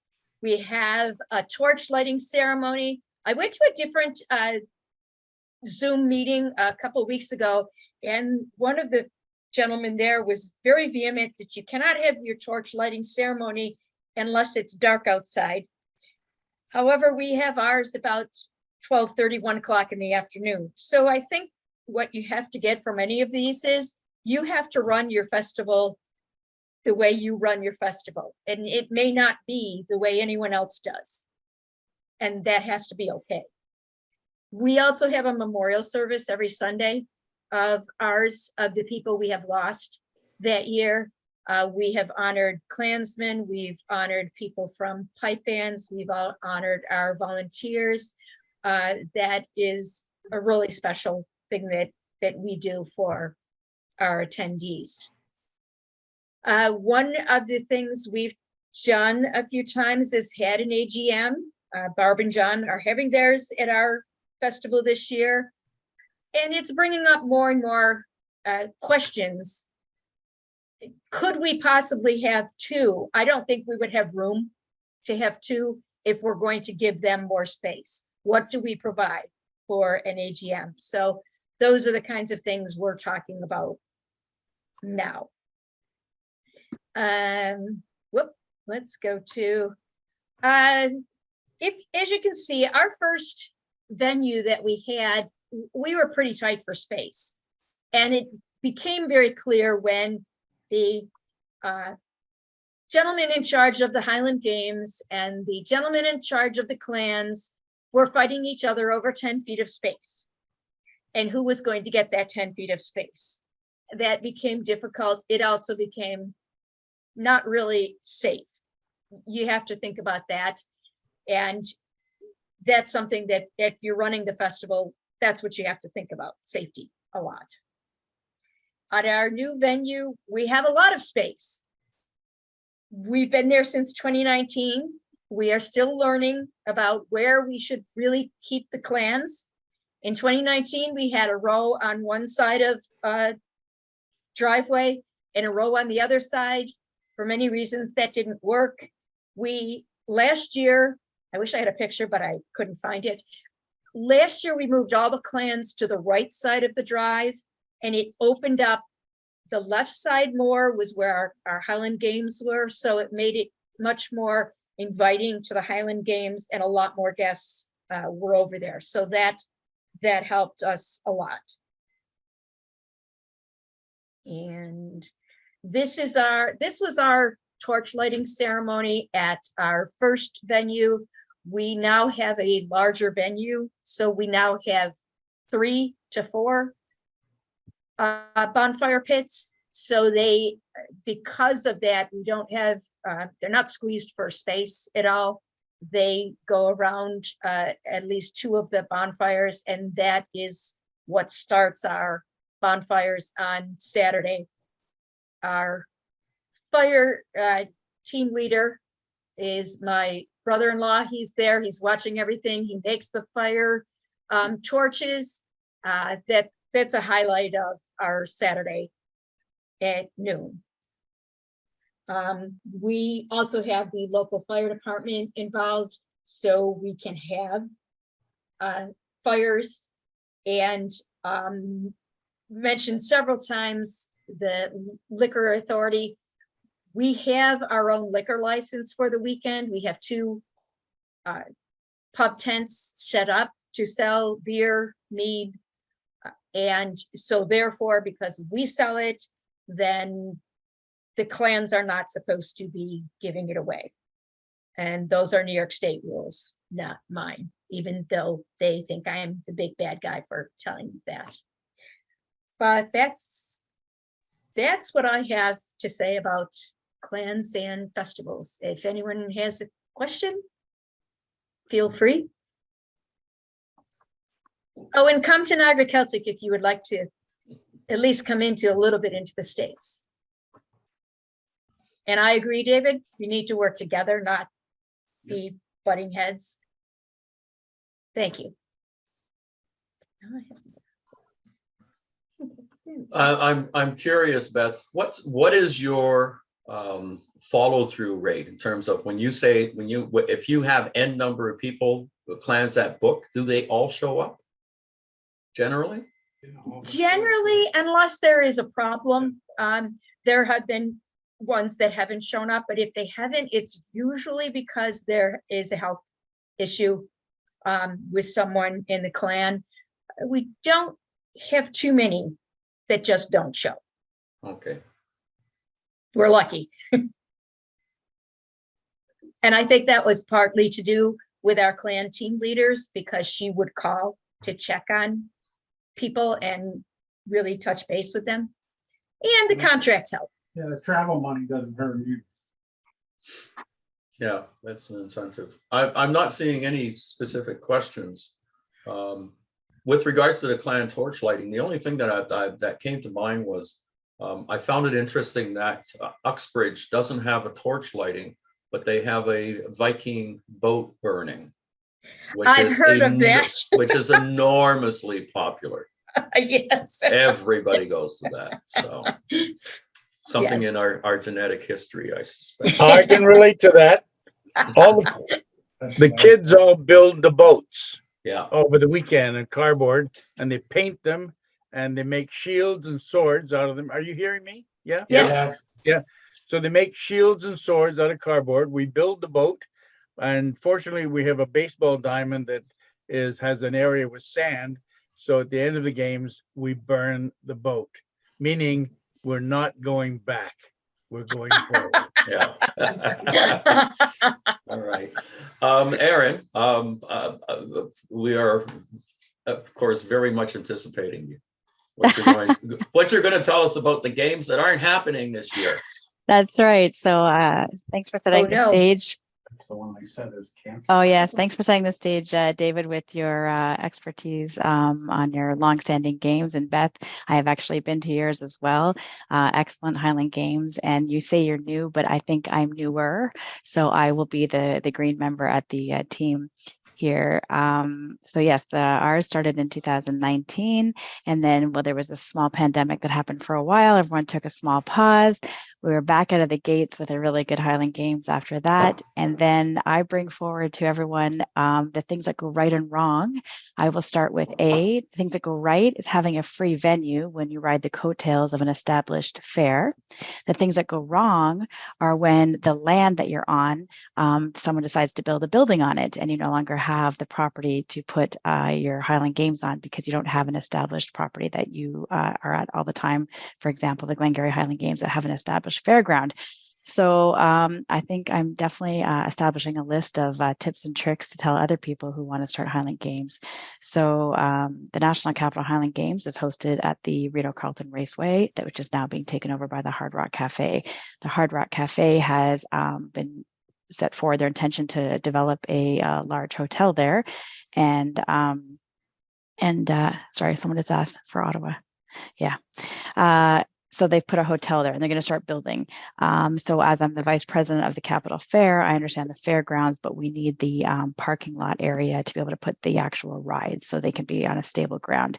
So I have decided to opt out this year for the safety of everyone of not knowing all of the logistics and go back to it next year. So to kind of go down the rest of my list of right and wrongs, free venues are great. Riding the coattails of an established organization gives you their insurance, their porta potties, their security, and it actually gives you people that come to your Highland Games because they're not sure if they were coming to a Highland Games or if they were coming to ride at the fair. So I get some free people coming in, and it looks like a success whether it was or it wasn't. On that, I would say that I'll say on this, what goes right is when you're able to showcase a Highland Games to people who may not have walked into your venue because they really did think they were going to a fair and they brought kids. And the first thing I think they do is follow the sound of the pipes and then walk over and say, "Ooh, what's this clan booth? Okay, who am I related to? Show me my tartan." And these might be people who have never gone to a Highland Games or wouldn't know how to look for one. So I think that's really a success story when you marry up a fair and a Highland Games.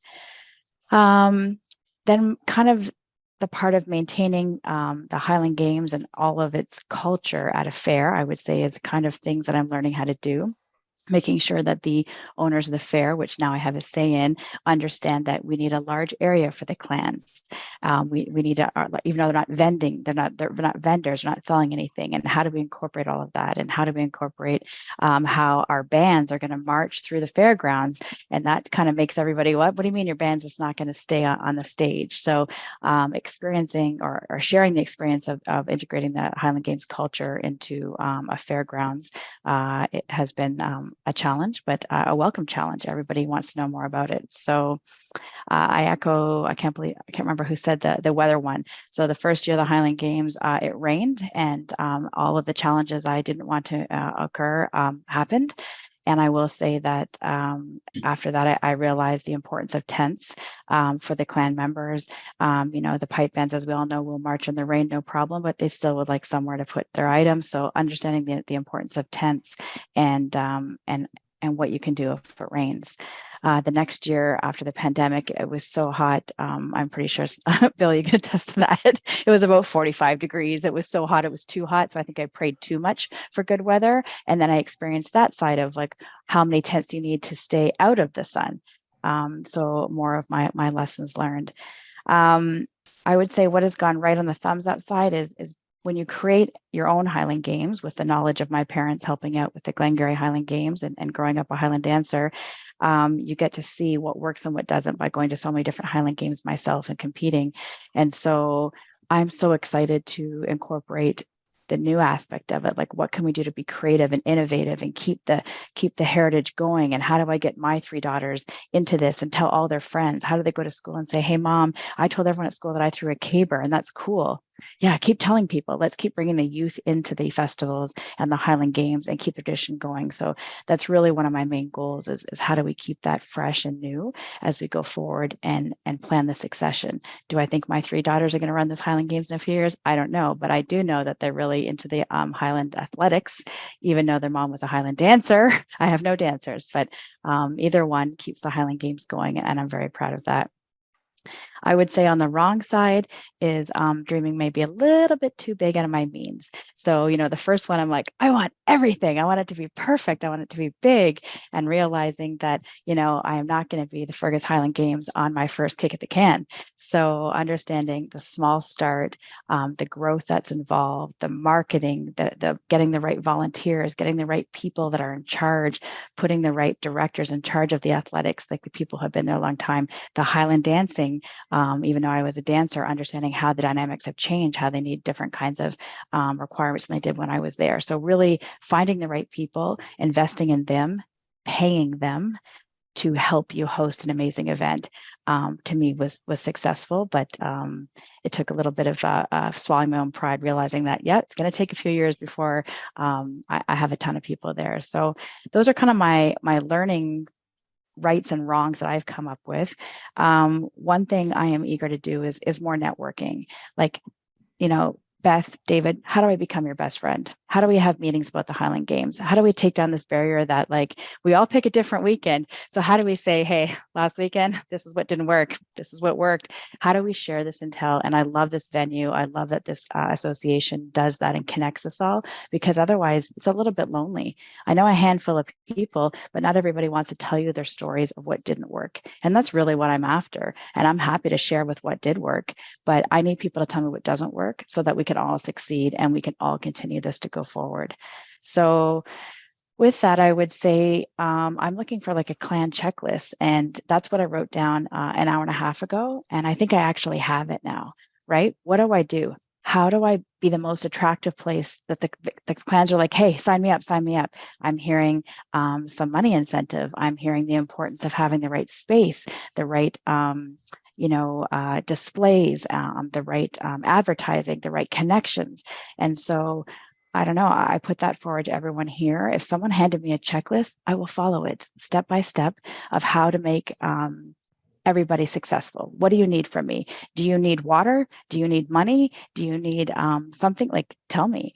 And because I will flaunt, although this is being recorded, I will flaunt the fact that because I hook my horse up to an established 10-day fair that has grants and has an established funding, I am privy to be able to do a little bit more than maybe if I were to just walk up to an empty field and put my flag in and say, I'm the National Capital Highland Games.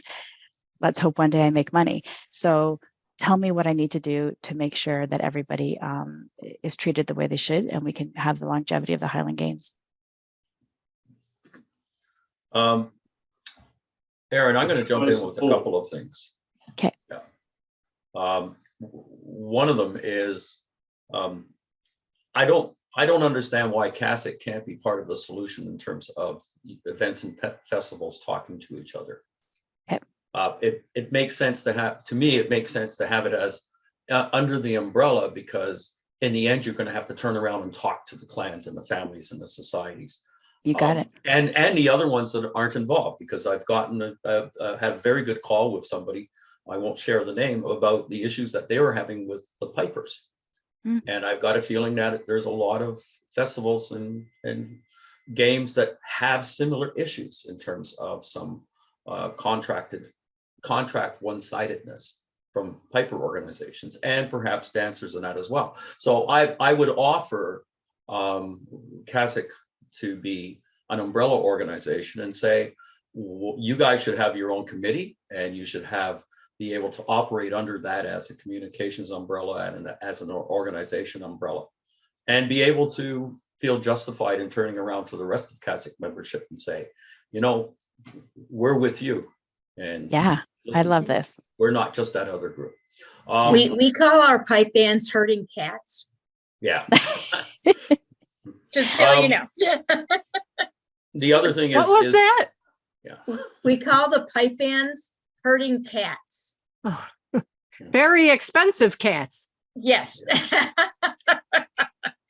The other thing is just something to think about. I'll throw it out there, but I might get in trouble, Sylvie. Why wouldn't CASIC still not have some kind of presence at the Capitol Fair? Oh, yeah, sure. Just I will know on Thursday, actually, because I'm going to walk the fairgrounds. Thursday, we find out how much property we have. I think it's less than half.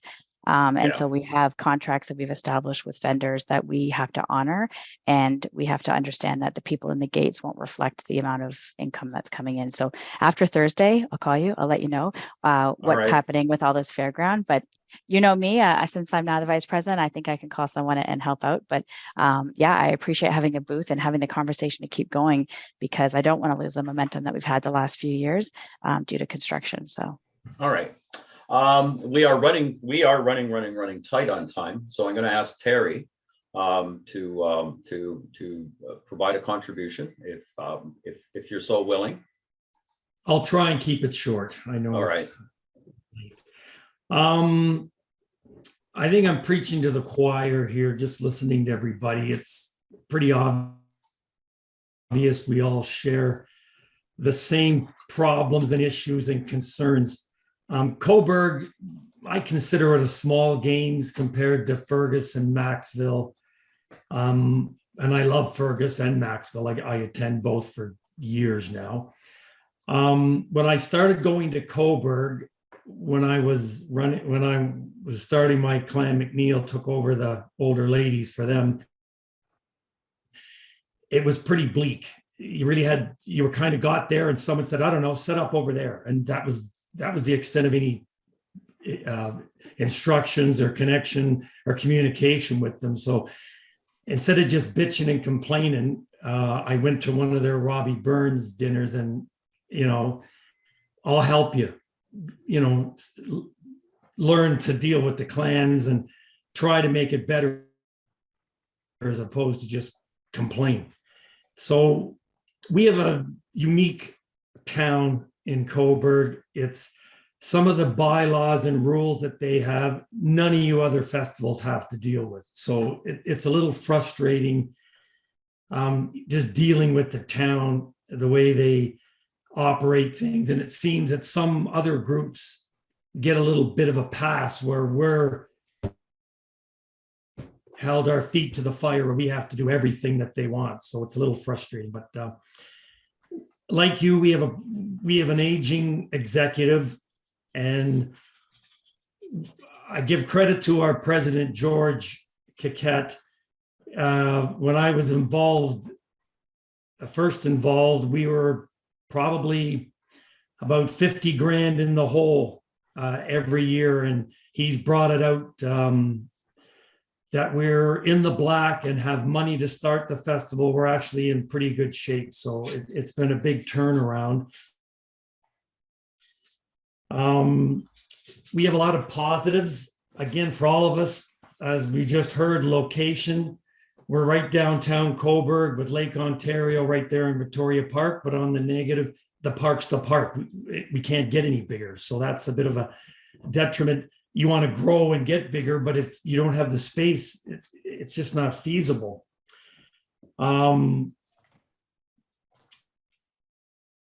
We have another woman, Pauline, that's been with it for years, and she does raffles. Because, like, again, money's the three big issues for us anyways, is raising money, getting and keeping the help, and the weather, of course, because the weather can kill you. I know with Fergus, when they had those 2 rainouts in a row, things were pretty bleak because and we don't get the crowds, Fergus. If we can get 3,000 to 5,000 at our small games, that's a bonus for us. But we have our sponsors year after year that are pretty good. We've tried to go the getting grants from the government, but again, when you're a small games, there's so many rules you have to follow. You got to have so many people visiting, like a lot of different rules, and it makes it really tough for the smaller games to get a decent sized grant to improve your games.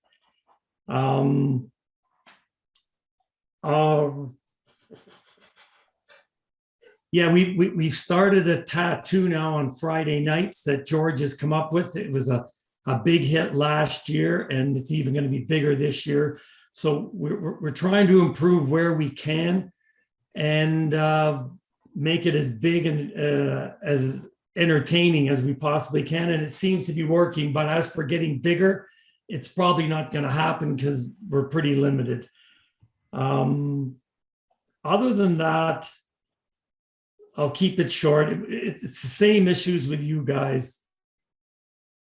Trying to keep money coming in and grow the games. The people are fantastic. I mean, that's the reason we do it. Again, as it's been said, if you're not having fun, it's not worth doing. So we try and keep our heads up. We try and improve, keep the people.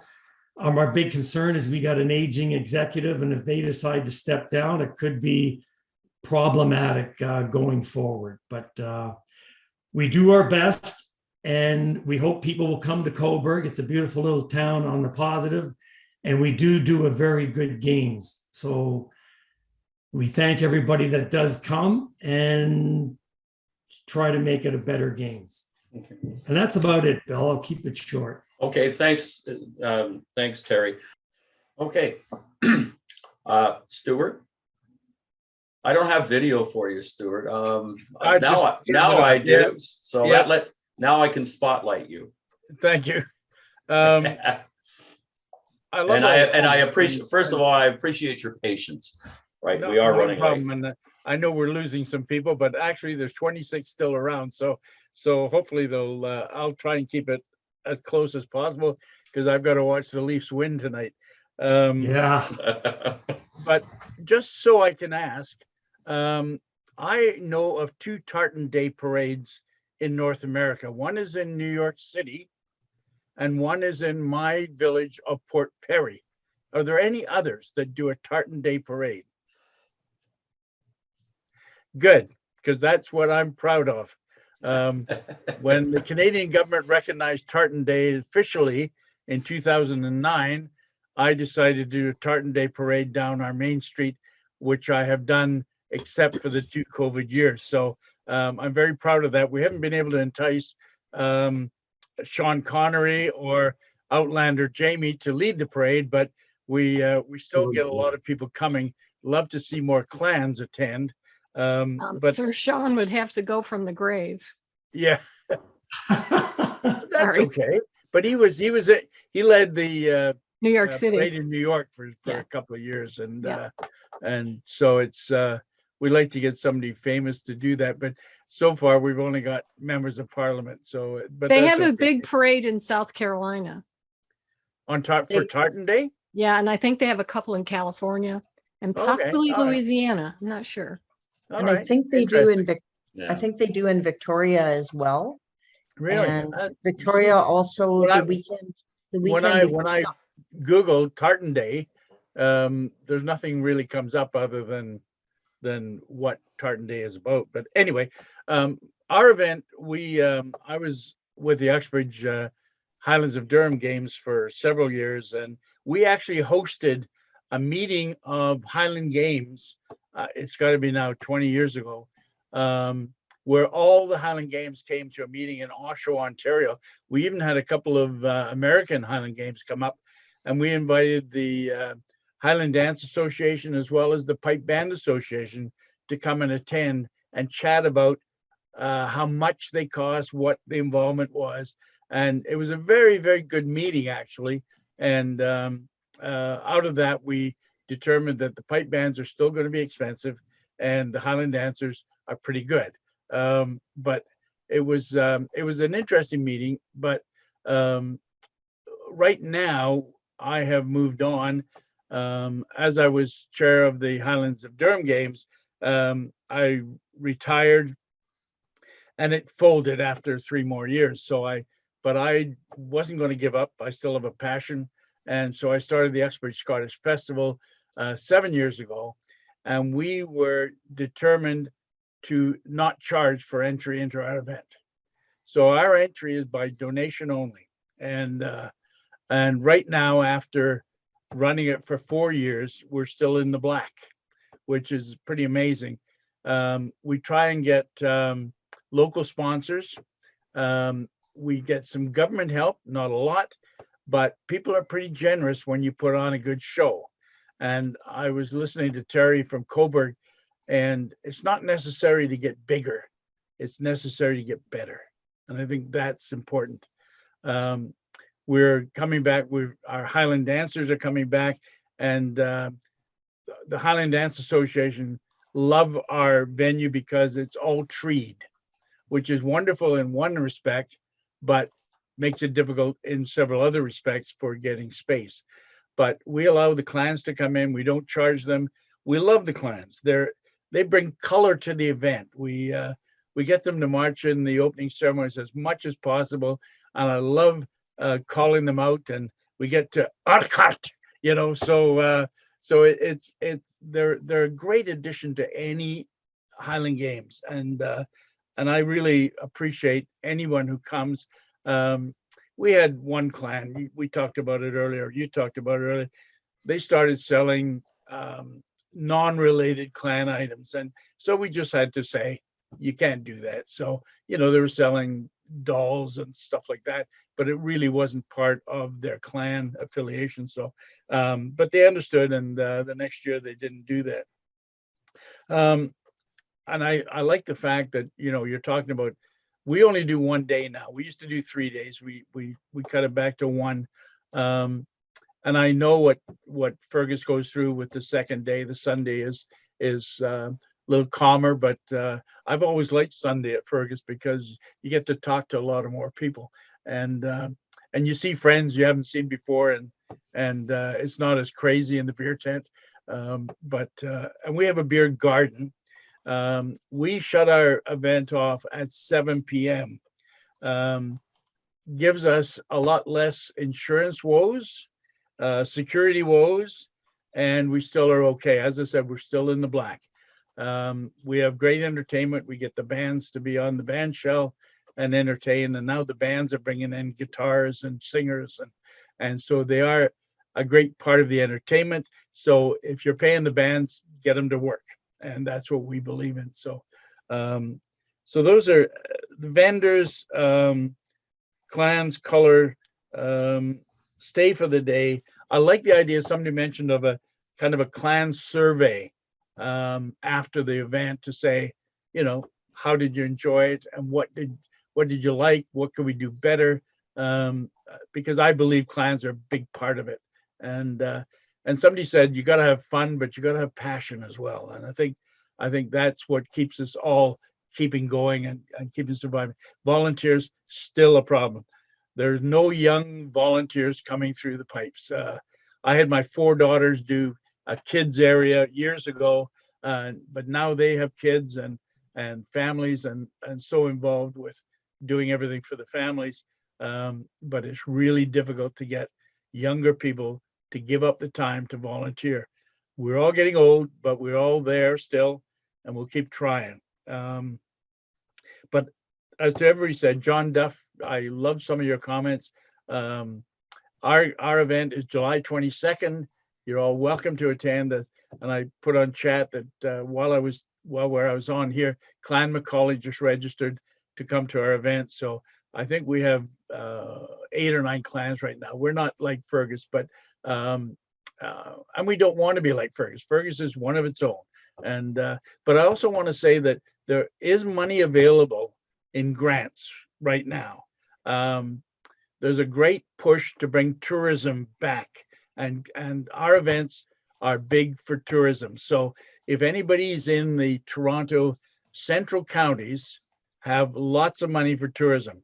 So if you want to apply to there, just go on. They're eager for new stuff.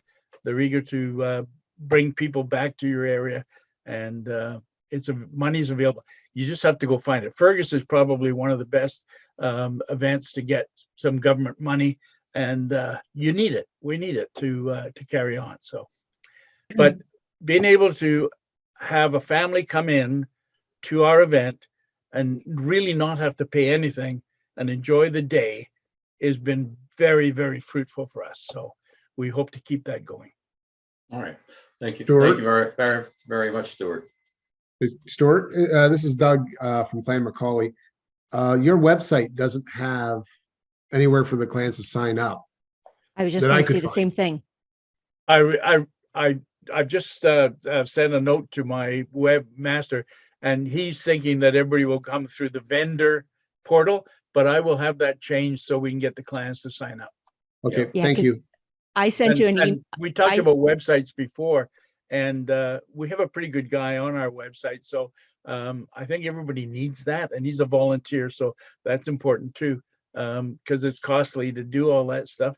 If you can find somebody in your organization that is willing to look after your website, it's very important. It's a living organism. Yes. This is Clan Ferguson, and I sent you, I believe it was you, an email regarding signing up, and I had yet to hear back from you. I think I did respond saying, Yeah. go to sign up as a vendor. No, if you did, you didn't. It didn't get sent. I got that. I got that reply from you, Stuart. I think we did sign up as Kasich and McGregor. Okay. I'm going to apologize for something because I've just realized I'm looking at my chat and I see that I got a message from Denise Lagunzen, but it's got Aaron's email address in it. So I'm wondering if Zoom is screwing up in terms of saying who wants to talk or what this chat is. Anyways, just a heads up on that. Stuart, thank you very much. Is there any other questions or that for Stuart or anything else in the Q&A? Because it's a little late. I'd like to do a quick demo of the wiki because I personally believe that it's a way to solve a lot of this, to spread the information around to each other. And you'll see that there's a very special feature with this that will allow a lot of the conversations that we've got going on here to continue. So if you don't mind, we'll not take a break. We'll finish up with this and get to our wee dram in Bill, honor of the king. Yes. David Radley would like to say something. Go ahead, David. I really enjoyed the other events talking, but on behalf of the events, I just wanted to say to those people who are clan representatives, the events value the clans very much. I mean, we try and look after you. And please, if you've got any concerns, everybody who gets involved with Fergus clans knows my phone number, knows the email. I'm sure the other events are that way. If you have concerns, don't sit on them. Let us know. We value the clans. We want the clans there. As I think Stuart said, they're a colourful, integral part of our festival, and we want to encourage as much as we can. So all of us will be quite happy to work with you if you've got any concerns. And thank you. Yeah, thank you, David. I'd like to, Stephen has left. He's not in the meeting right now, but he deserves very special commendation because what he did was literally beat the Montreal Highland Games into submission in terms of treating clans right. And they didn't even want to do things like have a procession or any recognition whatsoever. And he's gone and turned them around with regards to that. And it's just pure persistence. So I think we all have to recognize that on his part. He's doing a great job. But I certainly would have him involved in a festival committee because he brings really interesting insights and drive. All right, on that note, I'm going to. And Denise has her hand up. Denise has her hand up. Denise, go ahead. I just wanted to mention that twice in the past of our history, can you hear me okay? Yep. Okay. We have held our clan gathering. Actually, that's a lie. We held our clan gathering at Fergus a couple of years ago, and this year we're doing it at the Cobourg Games. And it's absolutely fantastic because it encourages young members to come, young families, because they don't have to pay to go to whiskey tasting and all the other things that usually you would do at a gathering. They can go to the games and they can learn about our culture and our history. And it's a great way for the families to stay together. It's a great way to meet other children from other clans because you're in the clan alley there. And I just wanted to just say thank you. It's just such a wonderful way for Clan McPherson, the Canadian branch anyhow, to get involved and just be part of it. It's really nice. Thank you. Well, thank you. All right, a quick share.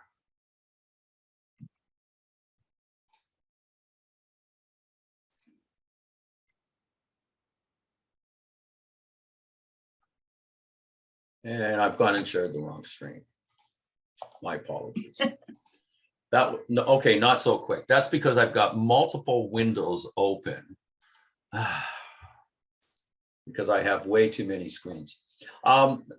So the intent of the sandbox is to help solve some of the problems in terms of, or not solve the problems, but provide the solutions that I think a lot of us have gotten from each other today.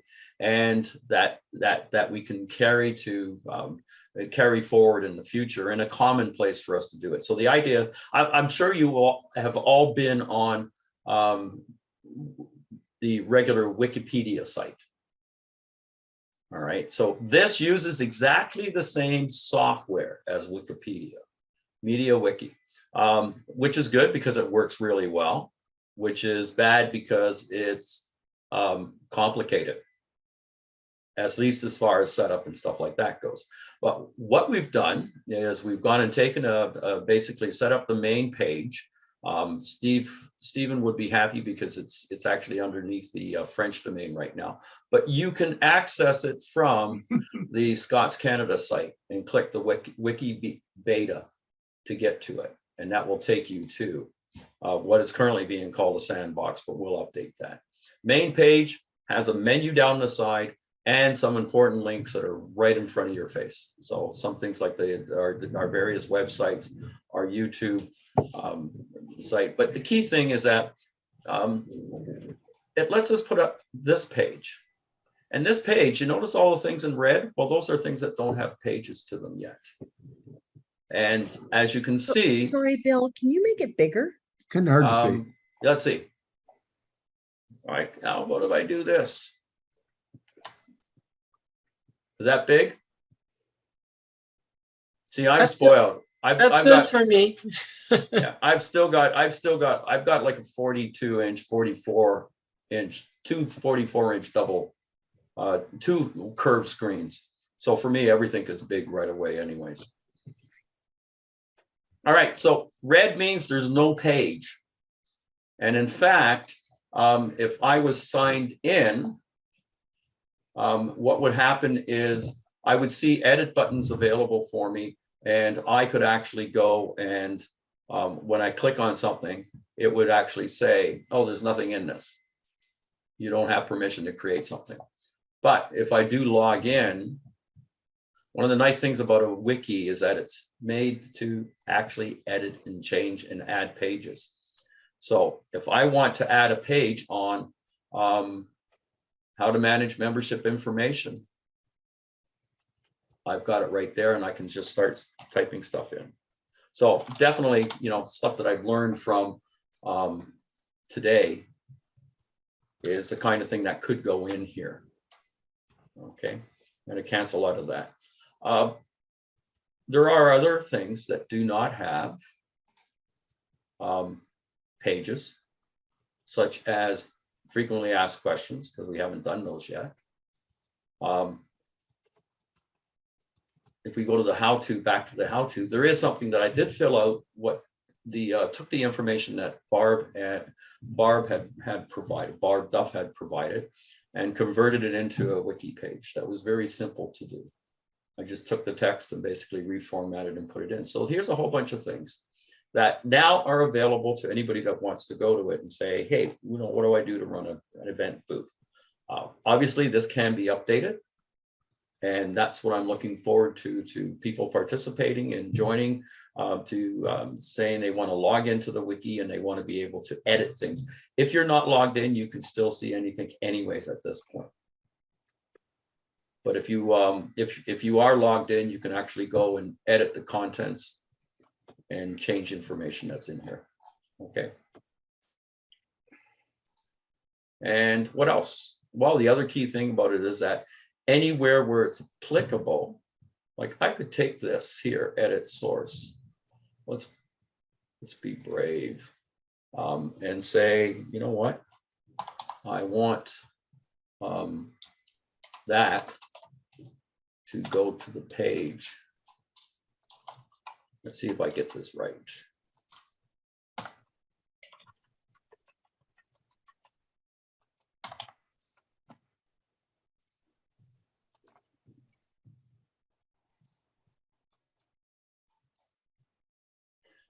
You see what happened? I just put a link to our team on there. That's how easy it is to go and edit the source and put links to other pages that you have or create new pages. All right. And that to me is the strength of this. So you see the kind of questions we have. It's an answer box. So how do I have workable change management? How do I manage membership? How do I start an organization? It sounds like possibly we want to have something on how to start a festival. Anyways, that's the intent of the demo, and hopefully I'll get people to participate in it. We'll fill it out and make it something that's fantastic. Any questions? I'm the techie geek here, Sylvie. Is there a way to easily incorporate pictures? Or that page Yeah. 2 or? Oh, yeah, you can, yeah. And as a techie geeky guy, it means I've got to find out how to turn on the switch to allow you to upload photos and media. All right. But yeah, you can add pictures to it because I know it's very plain. The idea is that it's to deliver information. It's not to be a fancy website. It's to deliver information. I'm the only person who can edit this at this point. You have to log in to edit it. So how do you do that? Well, what you do is send an email to, oh, I guess I better create this email, Wikimedia at dotscanada.ca. Well, I mean, I could go do that right away if you want to see me do it. But I'll create this email address to, as a forwarder, send an email, and I'm going to do better than this. Let's log. Well, put that in the chat, Bill. Well, I'm going to do this. I'm going to say, hey, you know what? This is what is so nice about it. Send the email to, what am I? I'm a chair. Yeah. Sylvie will tell you that at this point, I'm starting to get low blood sugar. So where's that whiskey? Where's that? Yeah. Where's that whiskey? There you go. I've made a change. I've made a fix to it. I can add new pages. I can go and update pages. We can have not only that, but if you want to discuss, let's go to this page here. Let's go here, go here, right? So if you want to discuss this page, you just enter it here, your discussion, right? Looks like Michelle has her hand up. And I found the unmute button. Woohoo! Hey, Woohoo! all right. Bill? So I'm going to save.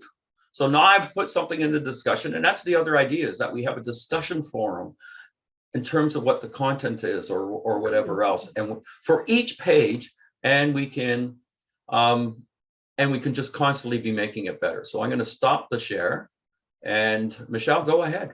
How much does this cost? The software, Media Wiki, Mhm. nothing. Oh man. Now Sylvie and I own a training company and a contracting company. So we have a cloud-based web service that we've got about 20 websites on. Okay. So it's being hosted on that, no charge. It rides along with the new site that we're setting. But there's ways of doing this. I think there's some people that host it for $5 a month. But the software itself, there is no charge to the software. This is Wikipedia. Yep. This is open source software. Well, we might get a break here in the States because we're a 501c3 charitable organization. So now, but this is fabulous. Now this takes a little bit of geekiness, somebody on the back end to run it. There are other ones. A very popular one that can be used like a wiki is Confluence. And my daughter last night mentioned Notions, that she uses a lot for her project management work. But there are other wiki type software that might have better end user capabilities in terms of visual editing, or be easier to run, and hosted services that might, that if you don't have a techie in the background or a house full of them. Well, to be perfectly honest, they worry about me pushing buttons, so. Okay. It wouldn't be me. But there's other ones. But I think the important concept is to have something like this, because one of the things that I've noticed in my enterprise consulting career is the amount of knowledge that walks out the door on any organization. And that's one of the things that I'm looking at this, because as well, I just mentioned last week to Joanne, there was another thing that we hadn't documented. There was nothing written down about what kind of rules we had for people joining the organization during festival season. And there's tons and tons of stuff that's in our head that disappears. The idea is put it down in this thing and share it. And that's part of what CASIC is. That's the point of CASIC as a community anyways, to share this stuff. Excellent. All right? Thank you. You're welcome. Stuart has his hand up. Stuart. I do, this is mostly for Canadians, well, probably Americans too, but we're dealing with some Indigenous situations, and we have to make the proclamation at all our events now.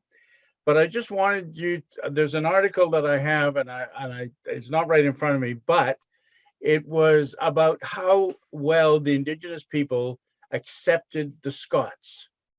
They came over here and mostly were single men who came to North America, and they were accepted because they were treated as warriors, as the Indian tribes fought against each other, as the clans fought against each other in Scotland.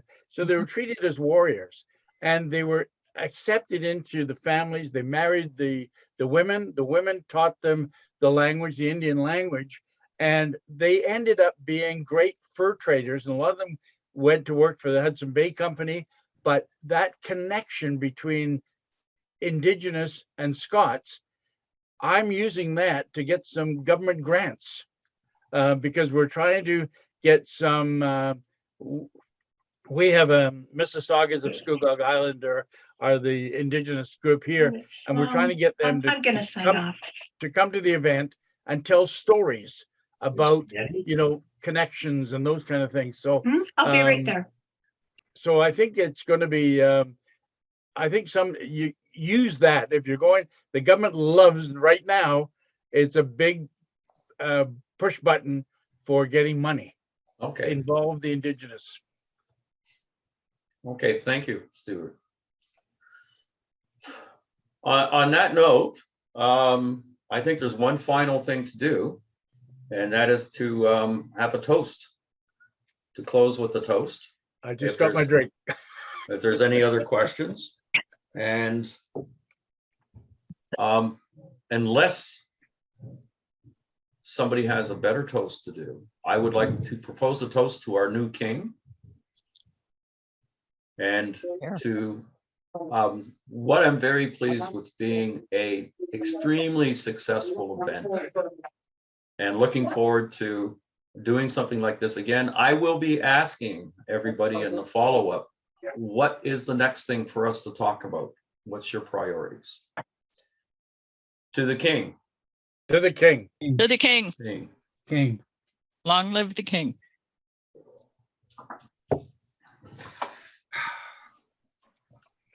Have a good evening, everyone. Thank you very much. Nice to see everyone. Thanks for letting me sit in. Y'all have a good day. Well,